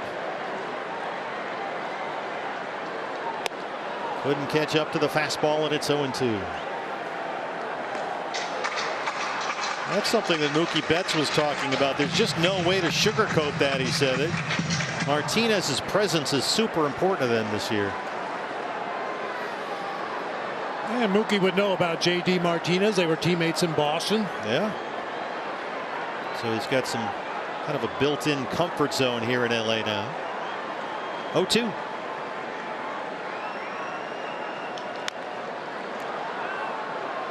He lost his pitch calm again. Stupid Velcro. Duct tape.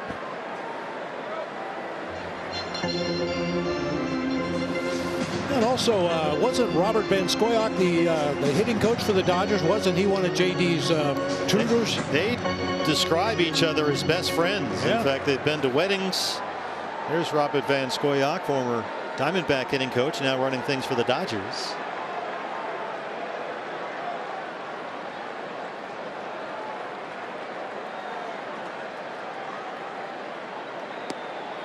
Ooh. Doesn't get it a bite on that curveball. Pitch number 25 in this inning. Coming up next. The guys with the transmitters started on the gloves, then putting it on your belt, which is legal, became fashionable. It seems like that would be a little bit easier. Martinez punches it into right. Freeman's home, and it's 4-2.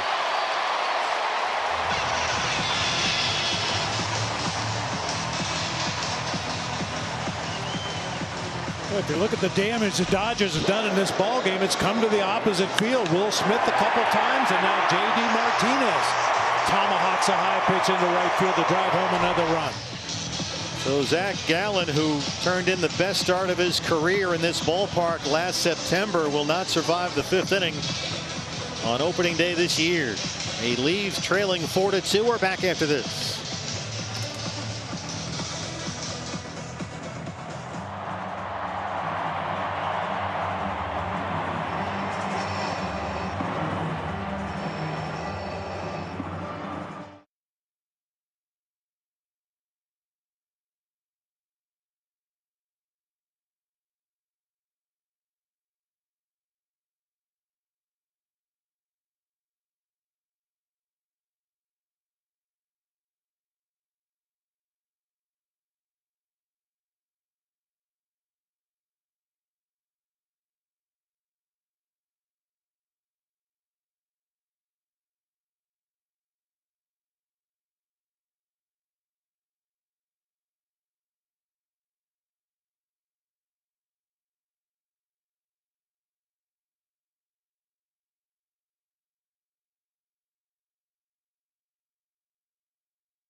No, not the start that Zach Gallen was hoping for. Done for the night with 2 outs in the 5th inning, down 4-2, responsible for 2 more base runners out there. And our call to the bullpen, presented by Global Credit Union, gets us Cole Sulser, 33-year-old right-hander, an Ivy Leaguer out of Dartmouth, acquired by the D-backs in November off waivers from the Marlins, where he appeared in 39 games last year. Peralta drops one in front of Gurriel. Smith is home, and they get Martinez at third, but the run comes across to make it 5-2.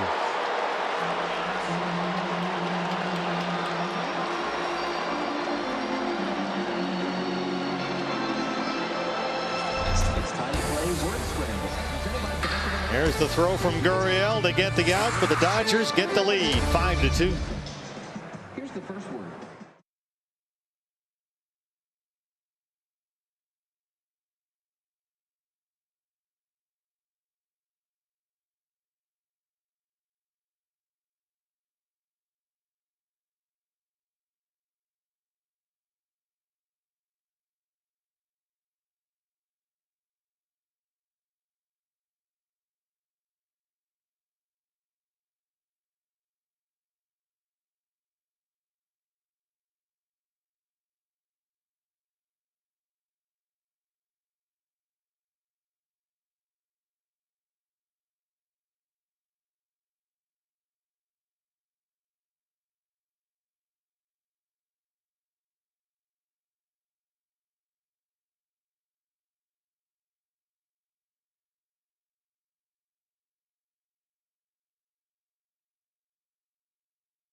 Diamondbacks led it 2-0 after 2, but the Dodgers have countered with 2 in the third, 3 more in the 5th. They don't miss the biggest matchups of the year coming up at Chase Field, and you can choose from games against the Dodgers, the Red Sox, the Mets, Cubs, and Astros, and more. Get your tickets now at dbacks.com.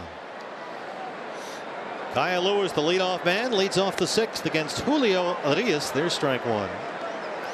The LA left-hander has set down 7 straight batters in 11 of the last 12. He has not given up a hit since Nick Ahmed's double to lead off the 2nd.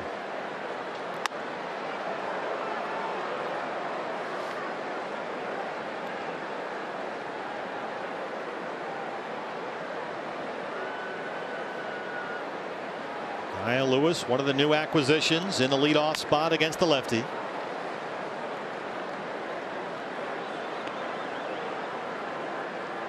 Acquired from Seattle in November in a trade for catcher Cooper Hummel. Mike Hazen taking a shot at some upside with Kyle's power potential. We saw that certainly this spring. But he's had a tough night tonight. 3 punch-outs.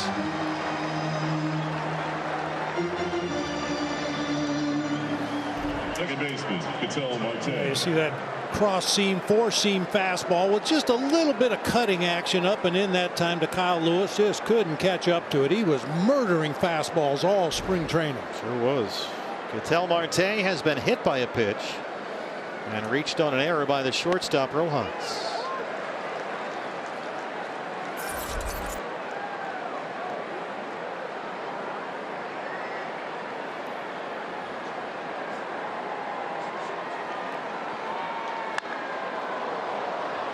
Diamondbacks this year, according to Mike Hazen, need Ketel Marte to be good.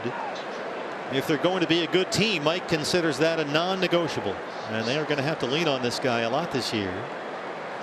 See if he can recapture that 2019 form. And hopefully stay healthy all season long. Yeah. Able to lay off the breaking ball that time. And they have had those conversations with Ketel. They've told him they need him to carry the club a little bit more. Not all season long, but they do need those hot streaks here and there.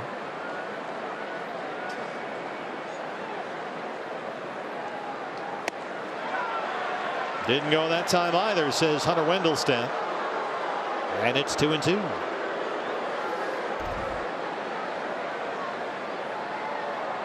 He held up.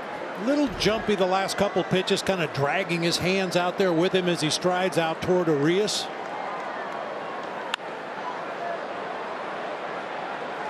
That's where Ketel hit that home run a few years ago that nearly left the stadium. Remember that, out to left field. Narrowly missed the roof out there in the left field. Well, the right-hand side is usually his power side.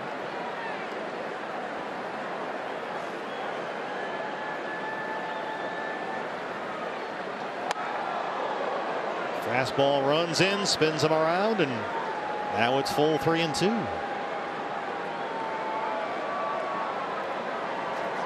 Lourdes Gurriel Jr. on deck.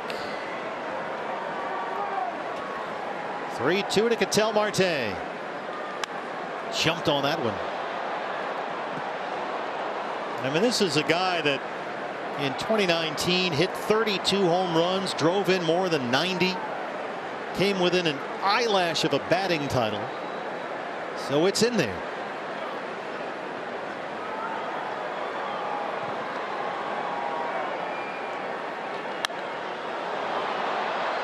Just can't quite stay back long enough on that breaking ball. Tantalizing. Yeah, he sees it, he recognizes it, just can't stay back that extra split second. Pitch number 9 in this at bat right here.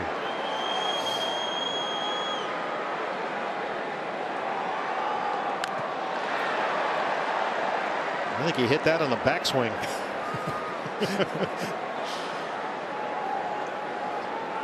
This is good. I mean, Arias is probably on the same kind of pitch count that Zach Gallen and most of the other opening day starters. You don't want to extend him too long in his first start of the season. So a long at bat like this will help chase him out of the game. Fair ball down the line. Marte's in the hit column. It caroms off the outfield out there, and he's going to have to hustle, and Mookie got him. It checked up enough for Betts to pick it up and make the throw in time.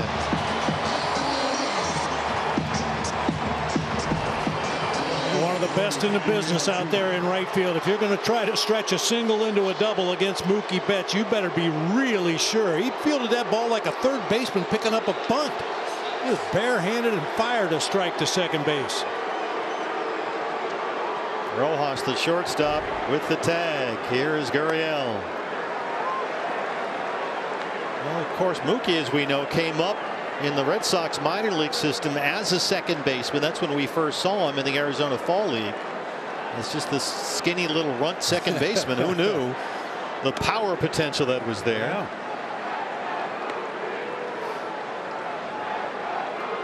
And there's been some talk that they might play him at second base more. He loves second base, loves it. We saw him play a lot of second base late in the season last year. But there's been a theory floating around here that if they put Mookie at second where he'd love to play, you could load up your outfield with the left-hand batters and play Mookie at second against right-handers, as Will Smith needs a moment here.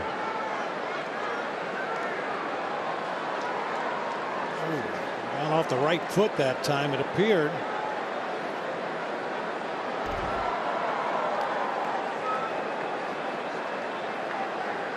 One and two on Gurriel, who singled in the first. Marvin Hudson, the crew chief and home plate umpire, giving Will Smith as much time as he needs to get back there in the crouch and continue the ball game. Umpires are given that discretion. They can do that when they feel it's necessary. I mean, that's the great thing about the timer. They have built-in moments just where you need some common sense. Yeah. And they have, you know, if a batter gets knocked down or takes a big swing and loses his helmet, he'll be given time to kind of collect himself before they start the timer. Same with the pitcher. Fastball on the corner. We head to the home half of the sixth inning, trailing 5-2.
Diamondbacks baseball is presented by Gila River Resorts and Casinos. Steve Berthiaume, Bob Brenly, Jody Jackson, happy to be back with you for Diamondbacks baseball in 2023. D-backs had a 2-0 lead after 2 in this one, but LA has countered 2 in the third and 3 in the fifth, all against Zach Gallen. And here is Cole Sulser on to begin the sixth inning against the second baseman, the rookie Miguel Vargas. Vargas has flied out and walked. Cole Sulser, 33-year-old right-hander. Part of this rebuilt Diamondback bullpen. 2 years ago, Sulser had a terrific season in Baltimore. 60 relief appearances for the Orioles. He won 5 games. He had 8 saves and put up a 2.70 ERA. Pitched very well. And then he was dealt to Miami just as last season was about to get underway. Had a right lat strain, missed a lot of the summer. Then Miami let him go. Diamondbacks picked him up. His numbers were a little deceiving for the Marlins last year. Pitched in 39 ball games. 28 of those were scoreless as Vargas draws a walk to start this inning for the Dodgers. Unfortunately, in the other 11, he had some blow-ups that really inflated his numbers. Kyle Nelson, the left-hander. Joe Mantiply, the all-star, on the injured list to start the season. So they don't think it's anything serious, but Kyle had a terrific year last year. The rookie center fielder James Outman has walked and struck out.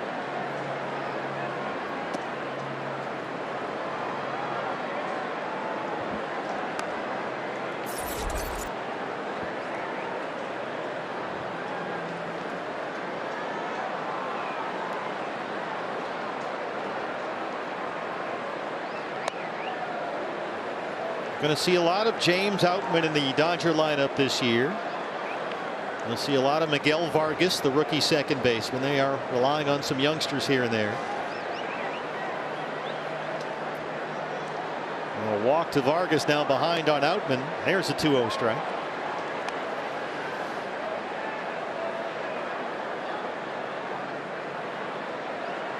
Outman had a big season in the minors last year. 294, 31 doubles, and 31 home runs. And he was also a guy, as we're seeing here, who for a young hitter has shown he can take his walks. He had an on-base percentage last year over 390. So there's a lot to like.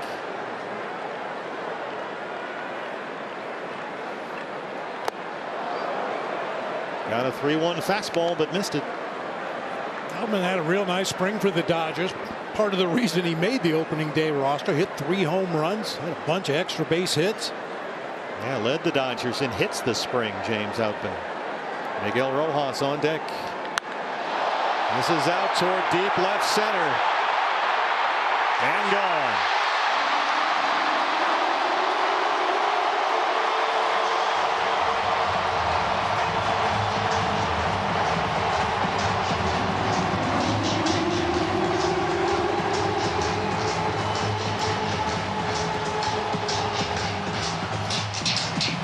Just an easy swing that time by Outman, but caught the ball right on the barrel. Drove it out there to left center field.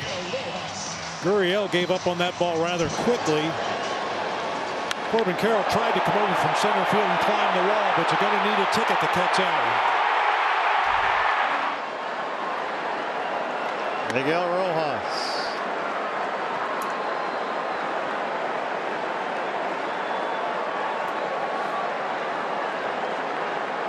Sulcer and Gallen have combined to issue 4 walks. 3 of those walks have scored as Marte cleans up that one.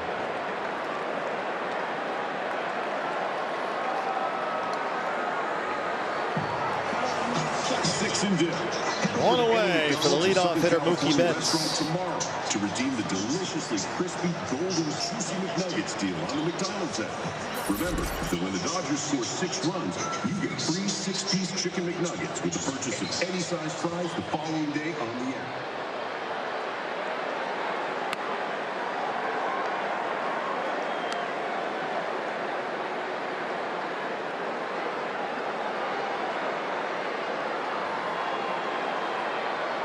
Diamondbacks only 3-19 in this ballpark since the start of the 2020 season. And they trail the opener here this year 7-2. 0-2 on Betts, who has struck out twice and walked.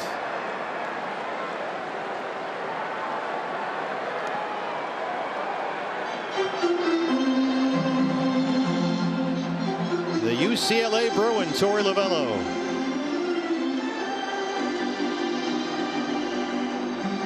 His ball club last season won 74 games, a 22-game improvement over the previous year. And looking to continue that trend this year. Tied up Mookie inside that time. A changeup floated up in there, and it's 2-2.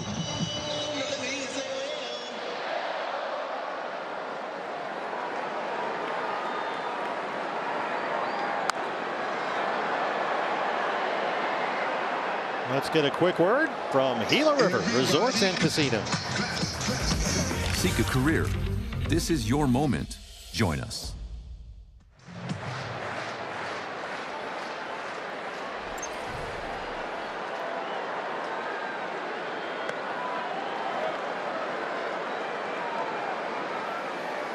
Well, so far, Cole Sulser gave up the RBI hit by Peralta that ended the inning when Martinez was thrown out at third. A walk, a homer, a ground out. Now a full count to Betts. And this is popped up.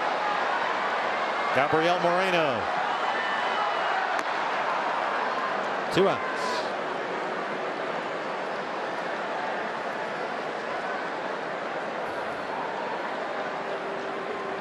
The skipper out to the mound.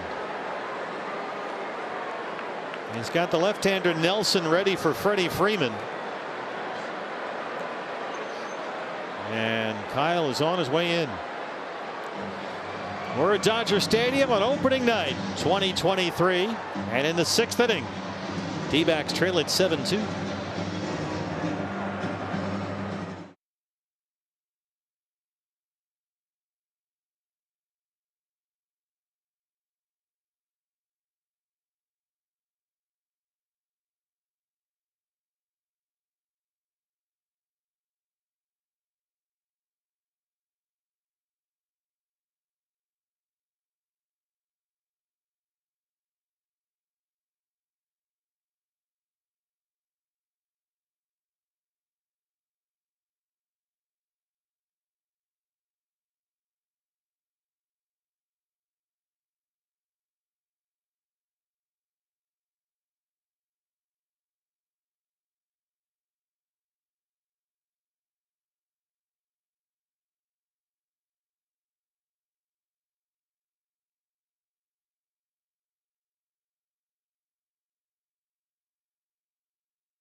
Left-hander Kyle Nelson on to get the final out of the 6th inning. Kyle, in his first season with the D-backs last year, 43 appearances, an outstanding 2.19 ERA.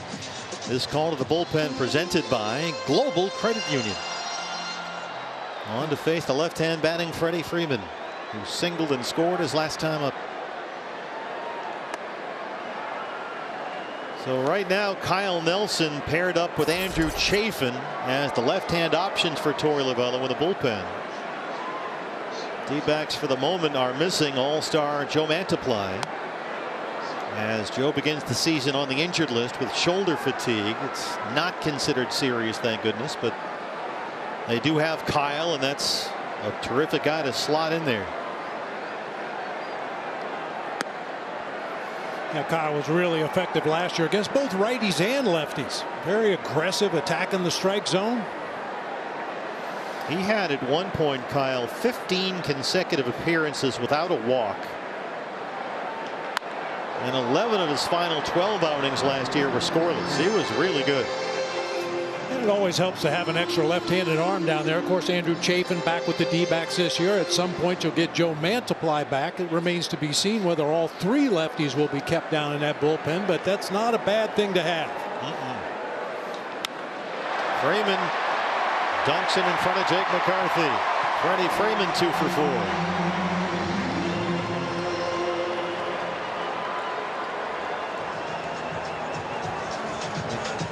Every hit they've had nearly has been right in that same spot. Yeah, a lot of left-handers pulling the ball that direction and the righties going the opposite way. And they had Peralta had the RBI hit, Outman hit the homer, but everything else has been in front of Jake out there in right.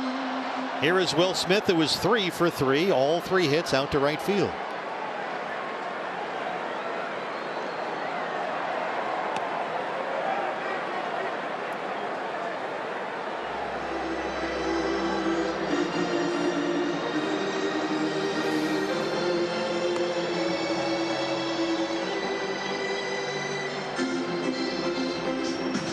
Montero back to calling signs now. You see him going to the pitch comm on his right shin guard right there. Kyle Nelson gets the sign from the pitch comm, ready to go.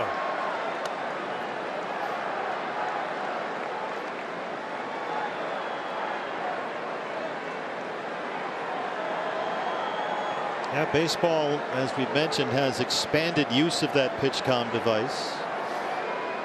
Every team gets at least 3 transmitters, 12 receivers, and a couple of charging cases. Got to charge these things up. But they still limit the receivers that each team can use. You can only have 5 guys on the field at any one time with the receivers in their caps to hear the pitch calls. That's out of play. Well, it's only a matter of time, partner, until somebody figures out a way to intercept the pitch comm. Well, let's get a look at Carlos Vargas, who might be set to make his major league debut, and this guy throws absolute gas. Yes, he does. You want to see him. 2-2. There's a guy in a van out in the parking lot listening on headphones trying to steal. Got a big satellite dish pointed right at our pitch comm. We're kidding, of course. Of course. 2-2. That one bounces up the middle. Ahmed behind the bag. And Walker has got it to get the out at first base. On to the 7th at Chavez Ravine. It's 7-2 LA.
TV. Redeem now through April 3rd at T-Mobile.com/MLB. Boy, great play to end that last half inning. We talked about Christian Walker and how hard he worked to improve his defense to the point he won the Gold Glove at first base in the National League last year. Nick's off-balance throw, a little bit short in the dirt. Walker right there to make a great play to retire the side. He didn't just win the Gold Glove. In terms of the defensive metrics, he pretty much lapped the field. Yeah. It was an enormous victory. And a well-deserved one for Christian, who leads off the 7th against the new Dodger pitcher. It's the right-hander Phil Bickford. On in relief of Julio Urias. Christian had an RBI single in the first. Grounded out his last time up. Bickford, the former first-rounder by the Giants, has become a staple in this LA bullpen the last 2 years. The call to the bullpen brought to you by Global Credit Union. Bickford 2 years ago, 56 appearances for the Dodgers. He made 60 last year. 67 strikeouts in 61 innings.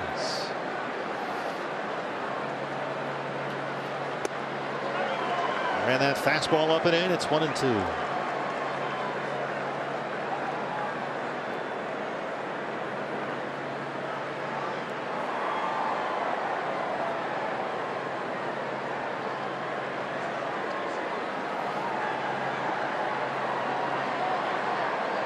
D-backs still with some time to get back in this one. They've got the tough left-hander out of there. Dodger bullpen is a little unsettled as well. They don't really have a closer per se. Yeah, a couple of candidates down there. Sure. Graterol throws about 200 miles an hour on a bad day. Got it inside on Christian. Rojas in short left. Evan Longoria, the third baseman today. Here's the front door expert approach. Evan Longoria. Longoria qualifies certainly as an expert. Most career homers against left-handed pitchers among active players. Only 2 guys in the game ahead of him.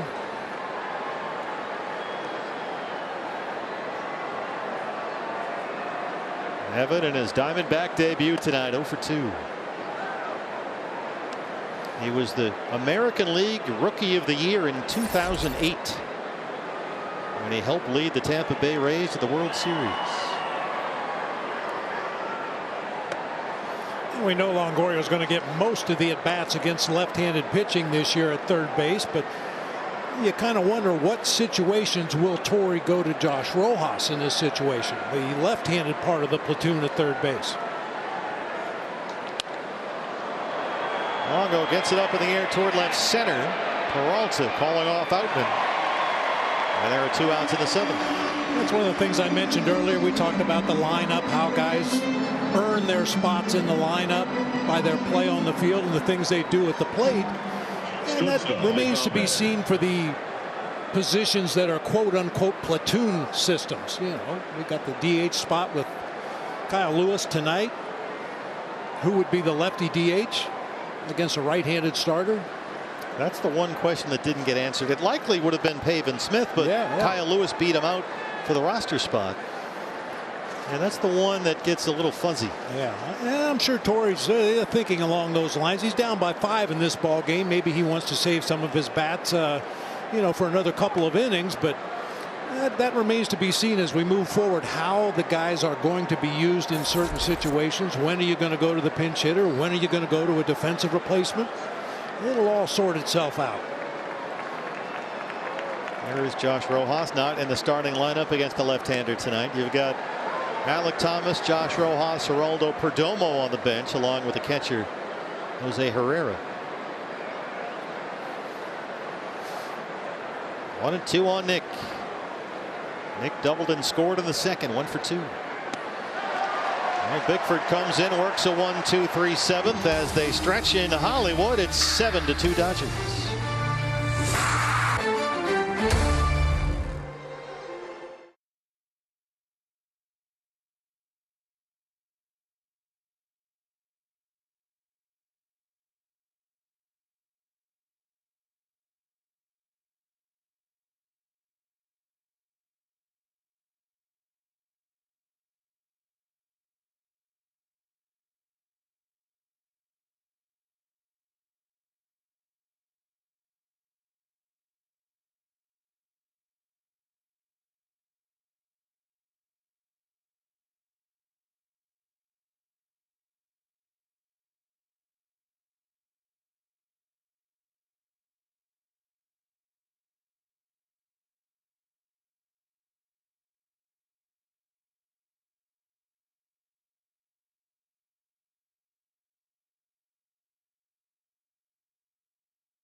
Wide Vision Center eye on the game. Kristen Walker followed Lourdes Gurriel in the first. It was 1-0 D-backs after a half inning. Zach Gallen made his stick through 2. They got him another run in the second. Ahmed a double, and then Moreno a sac fly. And then that guy, Will Smith, if you look at these highlights, he hasn't taken a full swing yet in this game, but he's 3 for 4 with 3 RBIs, just kind of chopping at the ball, putting it in play. So Gallen did not survive the 5th. Peralta an RBI hit as it scored Will Smith. Martinez made the final out at third, then Outman A homer in the 6th, the rookie center fielder off of Cole Sulser, and that made it 7-2 Dodgers.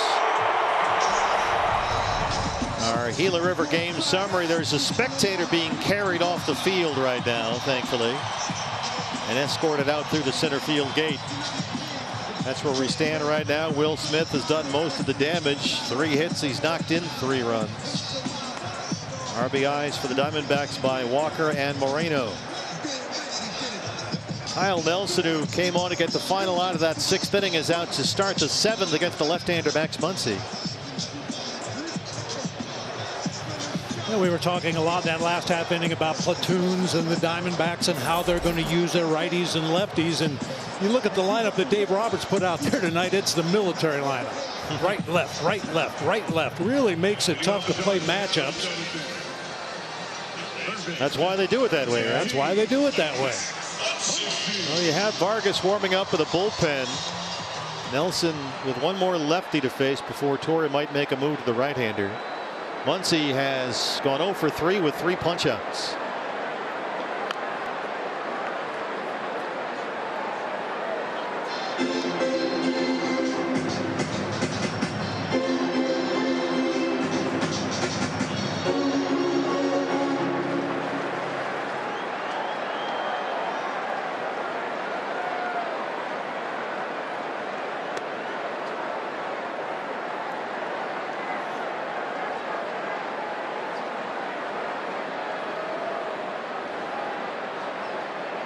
Might see some fans bundled up in the Dodger Stadium seats. It was very cold here today. We're talking 40 degrees or so in the morning. It was low 50s in the afternoon.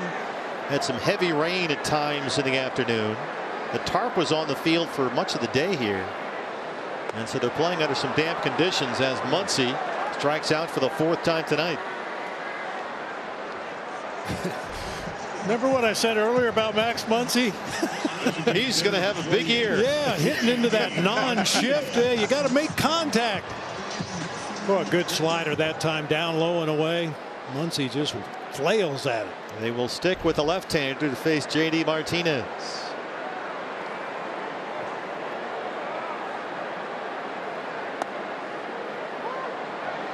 Martinez in his Dodger debut, an RBI single his last time up. Got a 1-year, $10 million deal.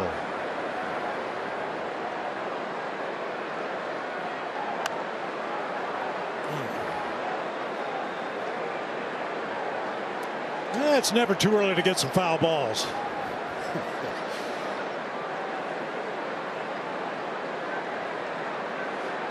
It'll take a lot more than that to get Gabby out of the ball game. Shake it off. Marvin Hudson giving him some time here. Yeah, well, you talked about this earlier, and you'll see Marvin look up and start the clock here. He's giving Moreno enough time to gather his thoughts back there. So here we go again.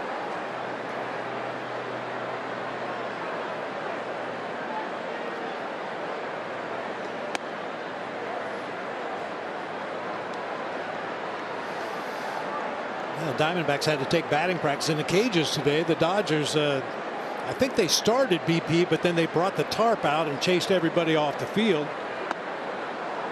It was dark and gloomy here all afternoon. Second strikeout for Kyle. And now they'll leave him in there to face the left-handed Peralta. Another good slider, downward movement right underneath the bat of J.D. Martinez that time. Dodger debut for David Peralta. 1 for 3, an RBI single in the 5th.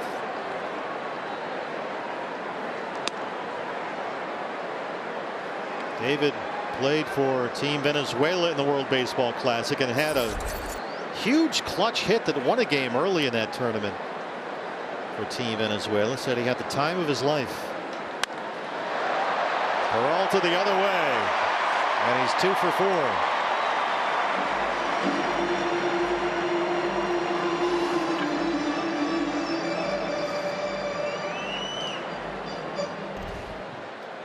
David, second time he's gone the opposite way, a 90-mile-an-hour pitch up and away from him, just kind of slaps it out there into shallow left field for a 2-out knock. That'll do it for Kyle Nelson. And we're going to get a look at the hard-throwing young right-hander set to make his big league debut. Carlos Vargas on his way in.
'23-year-old power right-hander Carlos Vargas making his major league debut at Dodger Stadium. It's the call of the bullpen brought to you by Global Credit Union.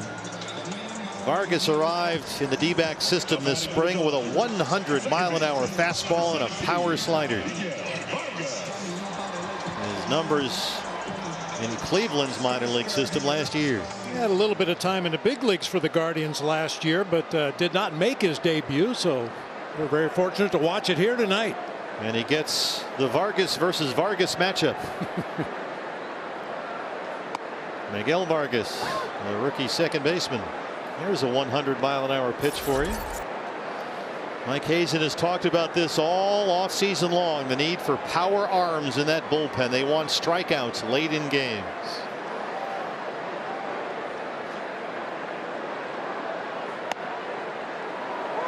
Took a little off. 99 at the bottom of the kneecaps.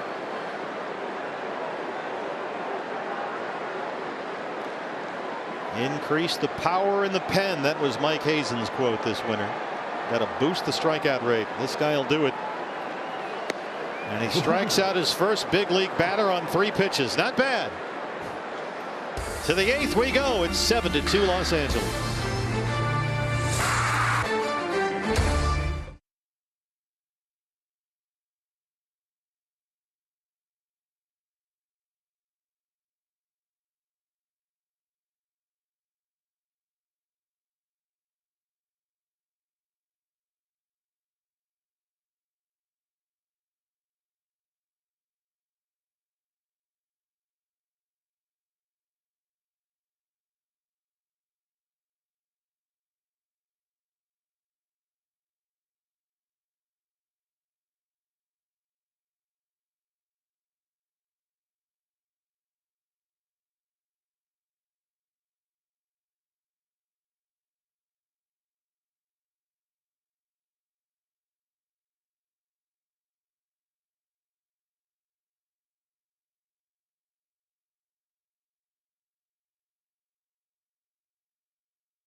And manager game tickets. Redeem offers access exclusive content and a whole lot more, download the MLB Ballpark app today. We're here at Dodger Stadium on opening day. D-backs trail at 7-2. An impressive major league debut for Carlos Vargas right there. That's a good start. I would say so. Impressive. They wanted power stuff. That was power stuff. Here's the one-time Diamondback, Shelby Miller. The call to the bullpen presented by Global Credit Union. His numbers with the Giants last year, where he had some encouraging signs that this role might work out for him. Yeah, we saw him pretty good at the end of the season last year pitching for the Giants. Had a rough spring for the Dodgers, but that's spring. Doesn't mean anything. Corbin Carroll 0 for 2.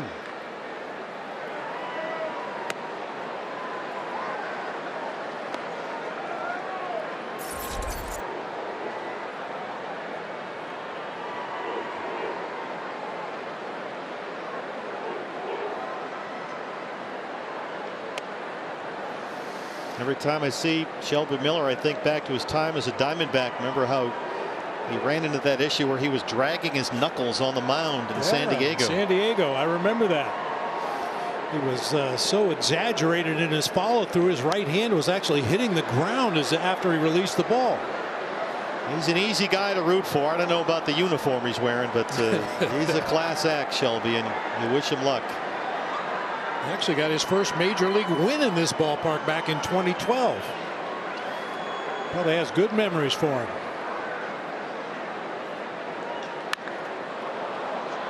In the air to center, Outman calling off Peralta. And now a word from Tax Act. When you file with Tax Act, life help is easy. Tax Act. Gabriel Moreno, the rookie catcher, knocked in a run with a sac fly in the second.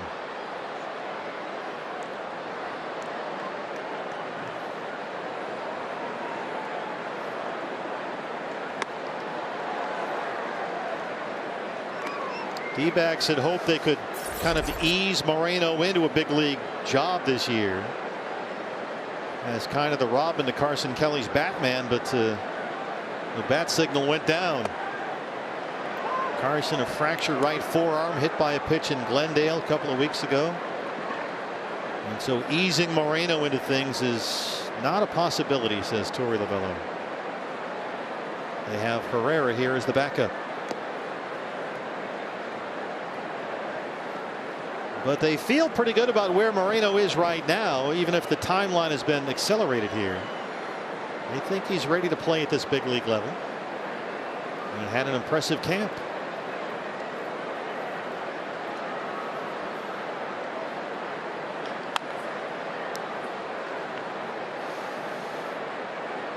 I haven't had a chance to see him throw yet, but from what I saw from Moreno in spring training, that's not going to be an issue. Boy, does he have a quick release. Kind of reminds you a little bit of Dalton Varsho with a stronger arm. That was the knock on Dalton for behind the plate. Not the strongest ever throwing arm. Punches it out to right center. Outman is backing up to the warning track, and he's got it for out number 2. Earlier today, we asked you our Bally Sports Arizona Twitter question, and we got some terrific answers from the folks. Who will be your D-backs MVP this season? Sergio says Alec Thomas for sure. He will lead the league in stolen bases with 4 exclamation points. There's an under the radar pick. Yeah. Gabriel Moreno. Here is Jake McCarthy. I think you'd make the point that Jake might have been the MVP the last 2 months of last year. He hit 300 after the All-Star break.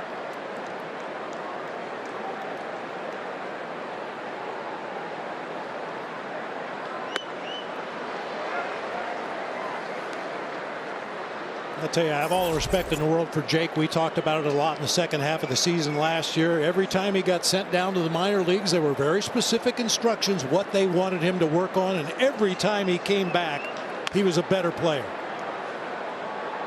We have one more Twitter answer. Who will be your D-backs MVP this year?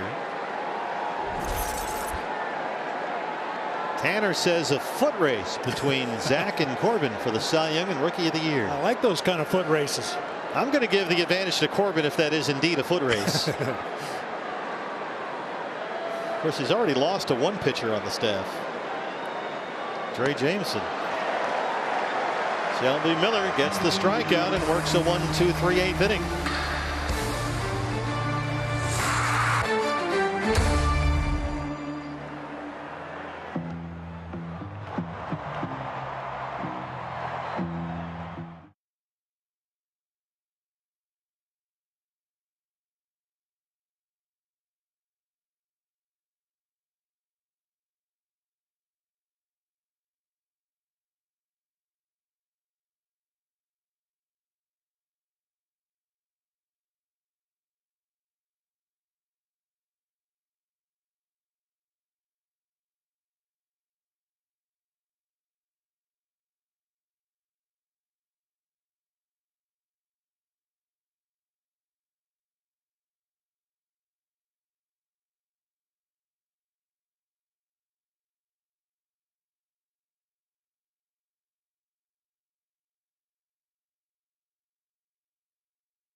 Baseball on Bally Sports Arizona is brought to you by Nissan. We make cars that thrill. Experience the thrill for yourself today. Shop NissanUSA.com. In Los Angeles, Diamondbacks on the wrong end of an opening day score. It's 7-2 LA. And Carlos Vargas, who is making his major league debut tonight, has faced one batter, got a strikeout. He's back out there to start the eighth inning. And he'll face the rookie center fielder James Outman, who homered his last time up.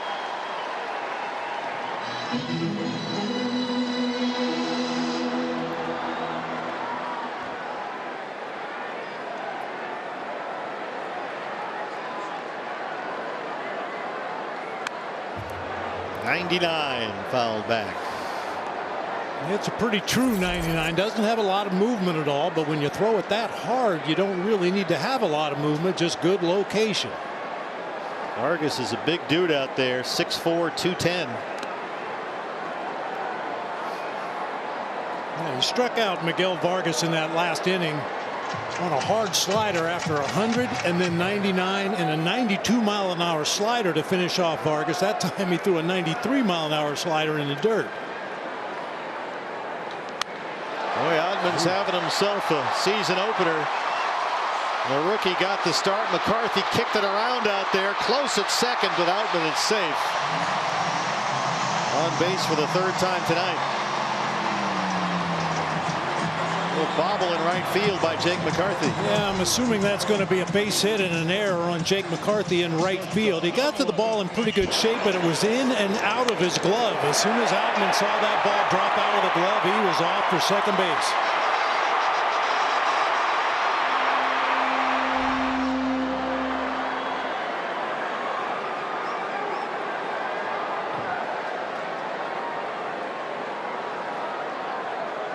Veteran shortstop Miguel Rojas. It is indeed a base hit for Outman. E9 puts him at second base.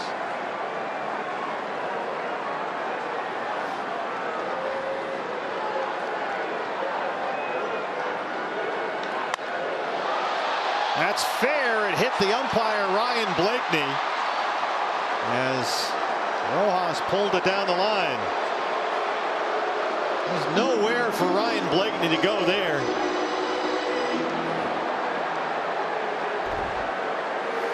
Yeah, the umpire's considered part of the field, and that ball clearly smokes Ryan Blakeney down there at third base. That's a break for the Diamondbacks. If that ball gets down into the corner, That's another run, but fortunately it stays on the infield. Longoria runs over and picks up the ball, but the Dodgers have him on the corners. And again, they got the bottom of the order on base ahead of Betts and Freeman and Smith and the whole gang. There is Mookie. 0 for 3 with a walk.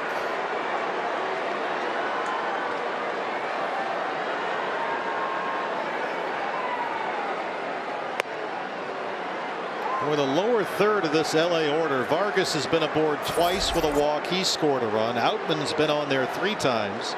He's walked, singled, and homered. Rojas has a pair of hits. D-backs have been out hit 12-4. They trail at 7-2.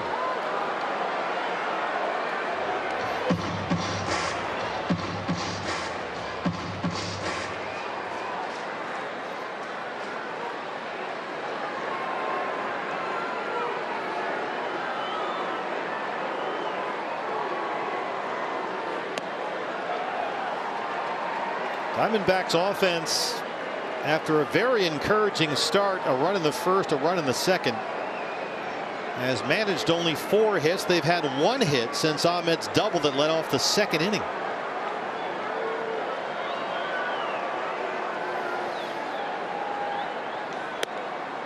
.100 for strike 3. Third time tonight Mookie Betts has struck out. Yeah, normally you keep Mookie Betts quiet and you'd like to pick.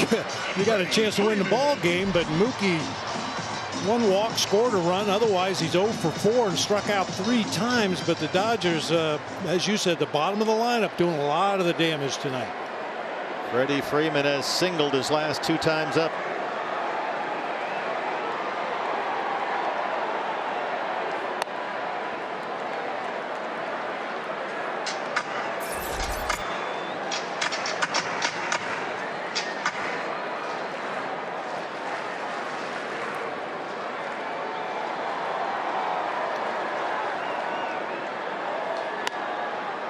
Carlos Vargas is a bit of an unknown quantity.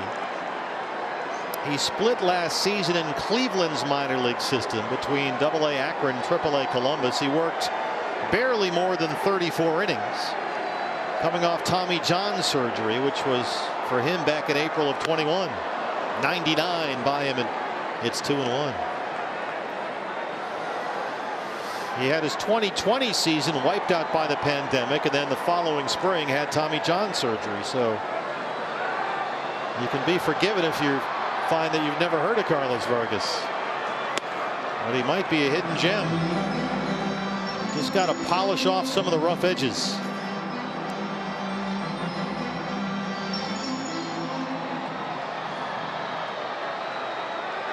The issue so far has been, can he throw strikes consistently?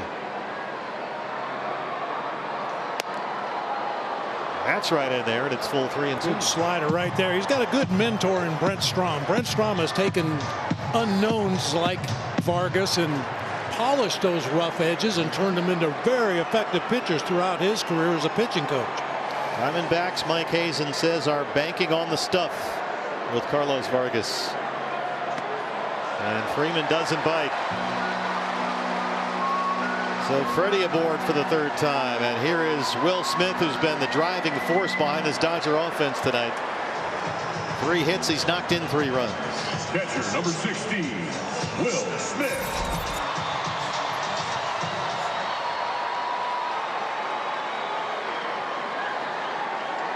Outman is the runner at 3rd base. Here comes Torey Lovello. Rojas at 2nd, Freeman at 1st.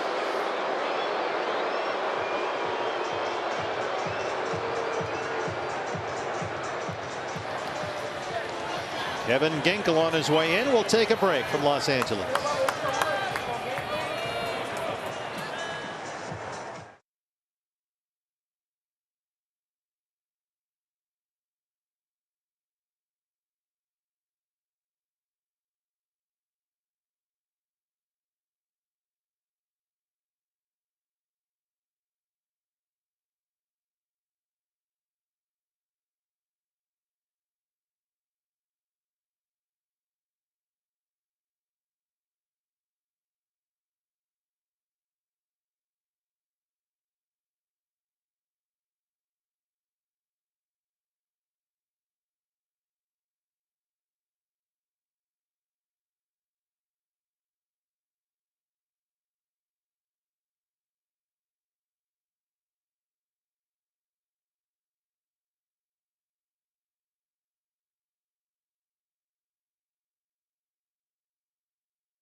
Dodger Stadium. Make some noise. They're good at that here. They're real good at it. 7-2, Dodgers leading the Diamondbacks. Called the bullpen, presented to you by Global Credit Union. Here's Kevin Ginkel.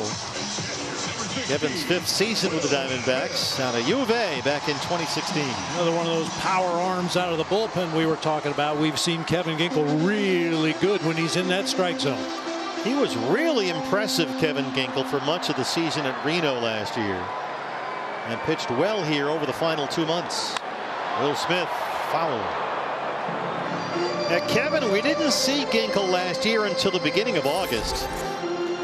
And over his final 26 appearances, he pitched to a 2.10 ERA. He was really good last year. Really good.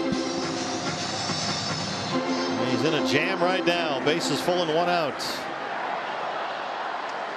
And we got another Rosenbag situation. No? I'm not quite sure there. Marvin Hudson with a message to the pitcher.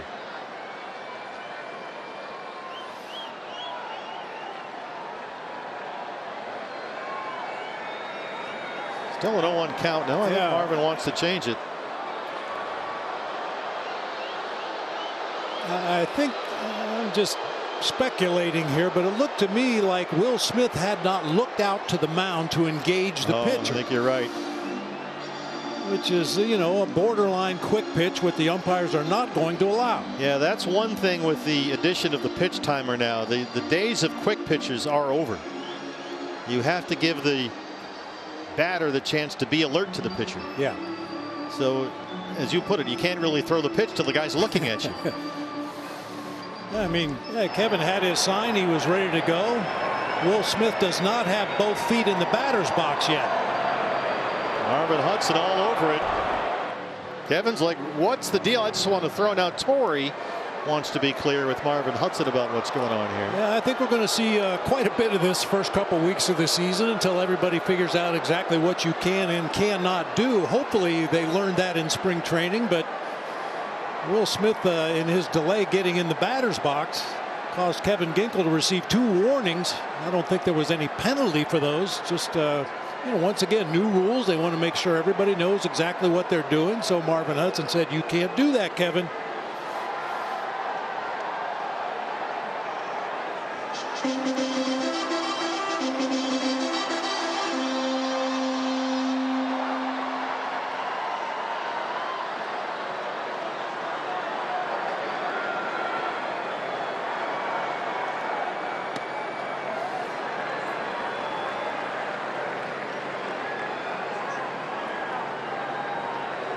Will Smith a double in the first, a 2-run single in the third, an RBI single in the 5th.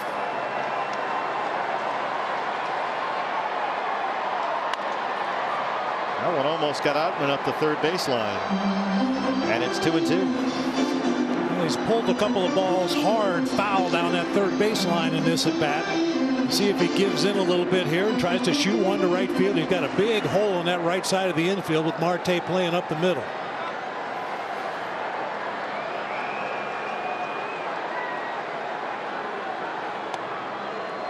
Doesn't bite on that Ginkel slider, and he's run it full.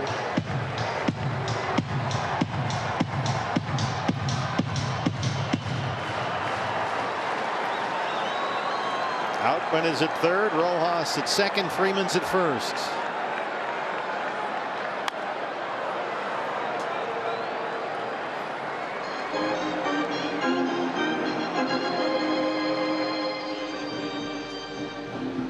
NC Almonte set to go in the Dodger bullpen.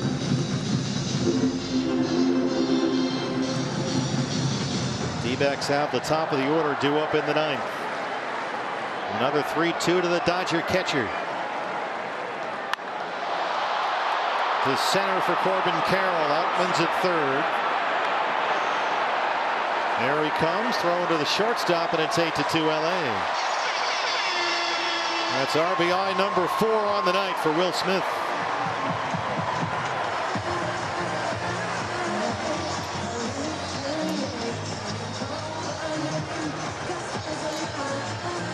Third baseman, number 13, Max Muncy. 2 on and 2 out for Muncy, who has struck out all 4 times he's been up.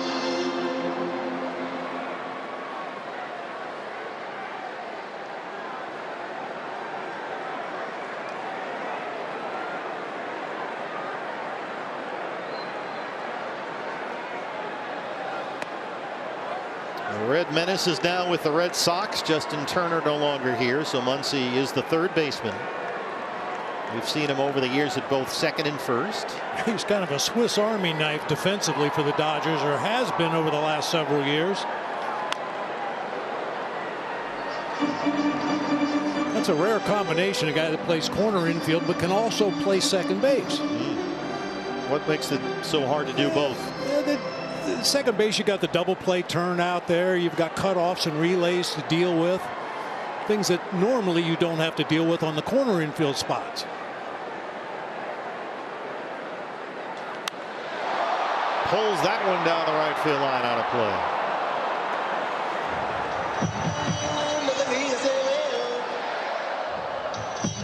Well, he feels like Max Muncy. He's performed pretty well there at third. Made 80 starts there last season.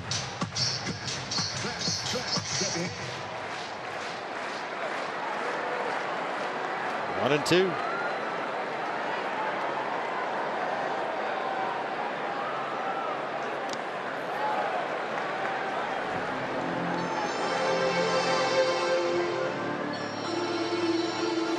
I've been watching Nick Ahmed at shortstop. Of course, this year with the no shift rule, the infielders have to have both feet on the infield dirt when the pitcher releases the ball. And Nick starts in, he's decoying the runner at second base, slapping his glove, and then without looking, just backing up into defensive position, always on the dirt.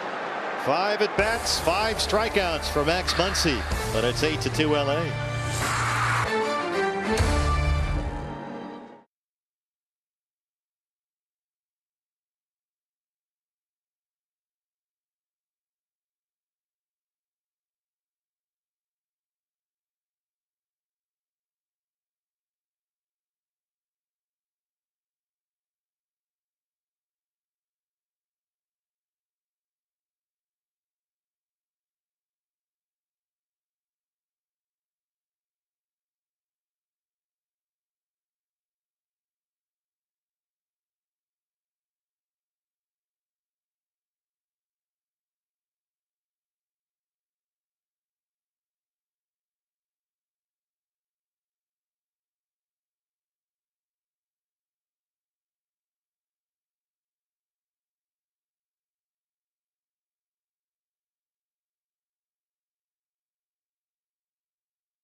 Walker, National League Gold Glove winner at first base last year. Pretty good offensive season as well. Our Chaz Roberts air conditioning and plumbing cool plays of the game. Walker had the RBI, and then that scoop on the throw by Nick Ahmed. That's what Gold Glovers are supposed to do. Christian Walker off to a great start with the bat and the glove. Well, the Diamondbacks not off to such a great start in 2023.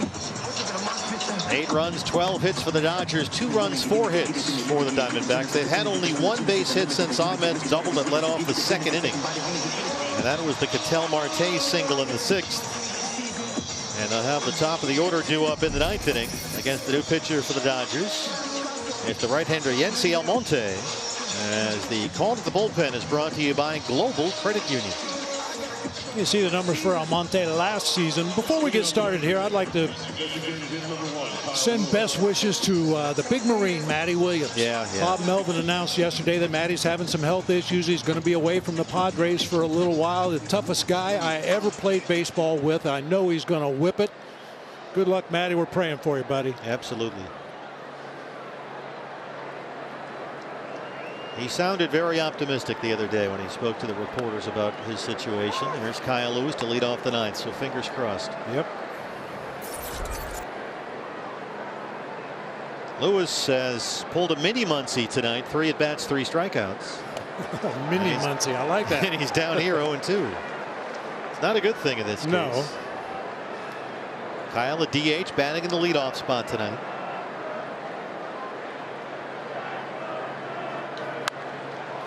Popped it up. Will Smith into the night sky. And there's one away.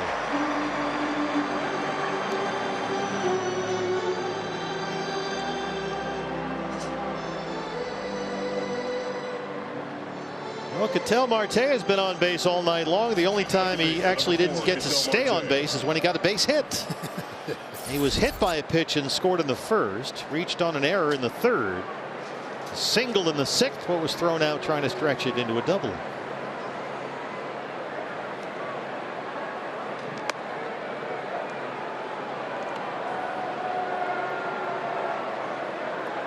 Well, the Diamondbacks will be back here tomorrow night. Another 7:10 start on Bally Sports Arizona Extra tomorrow night. A lot going on sports-wise in the Valley tomorrow. Right here, it'll be Merrill Kelly against Dustin May.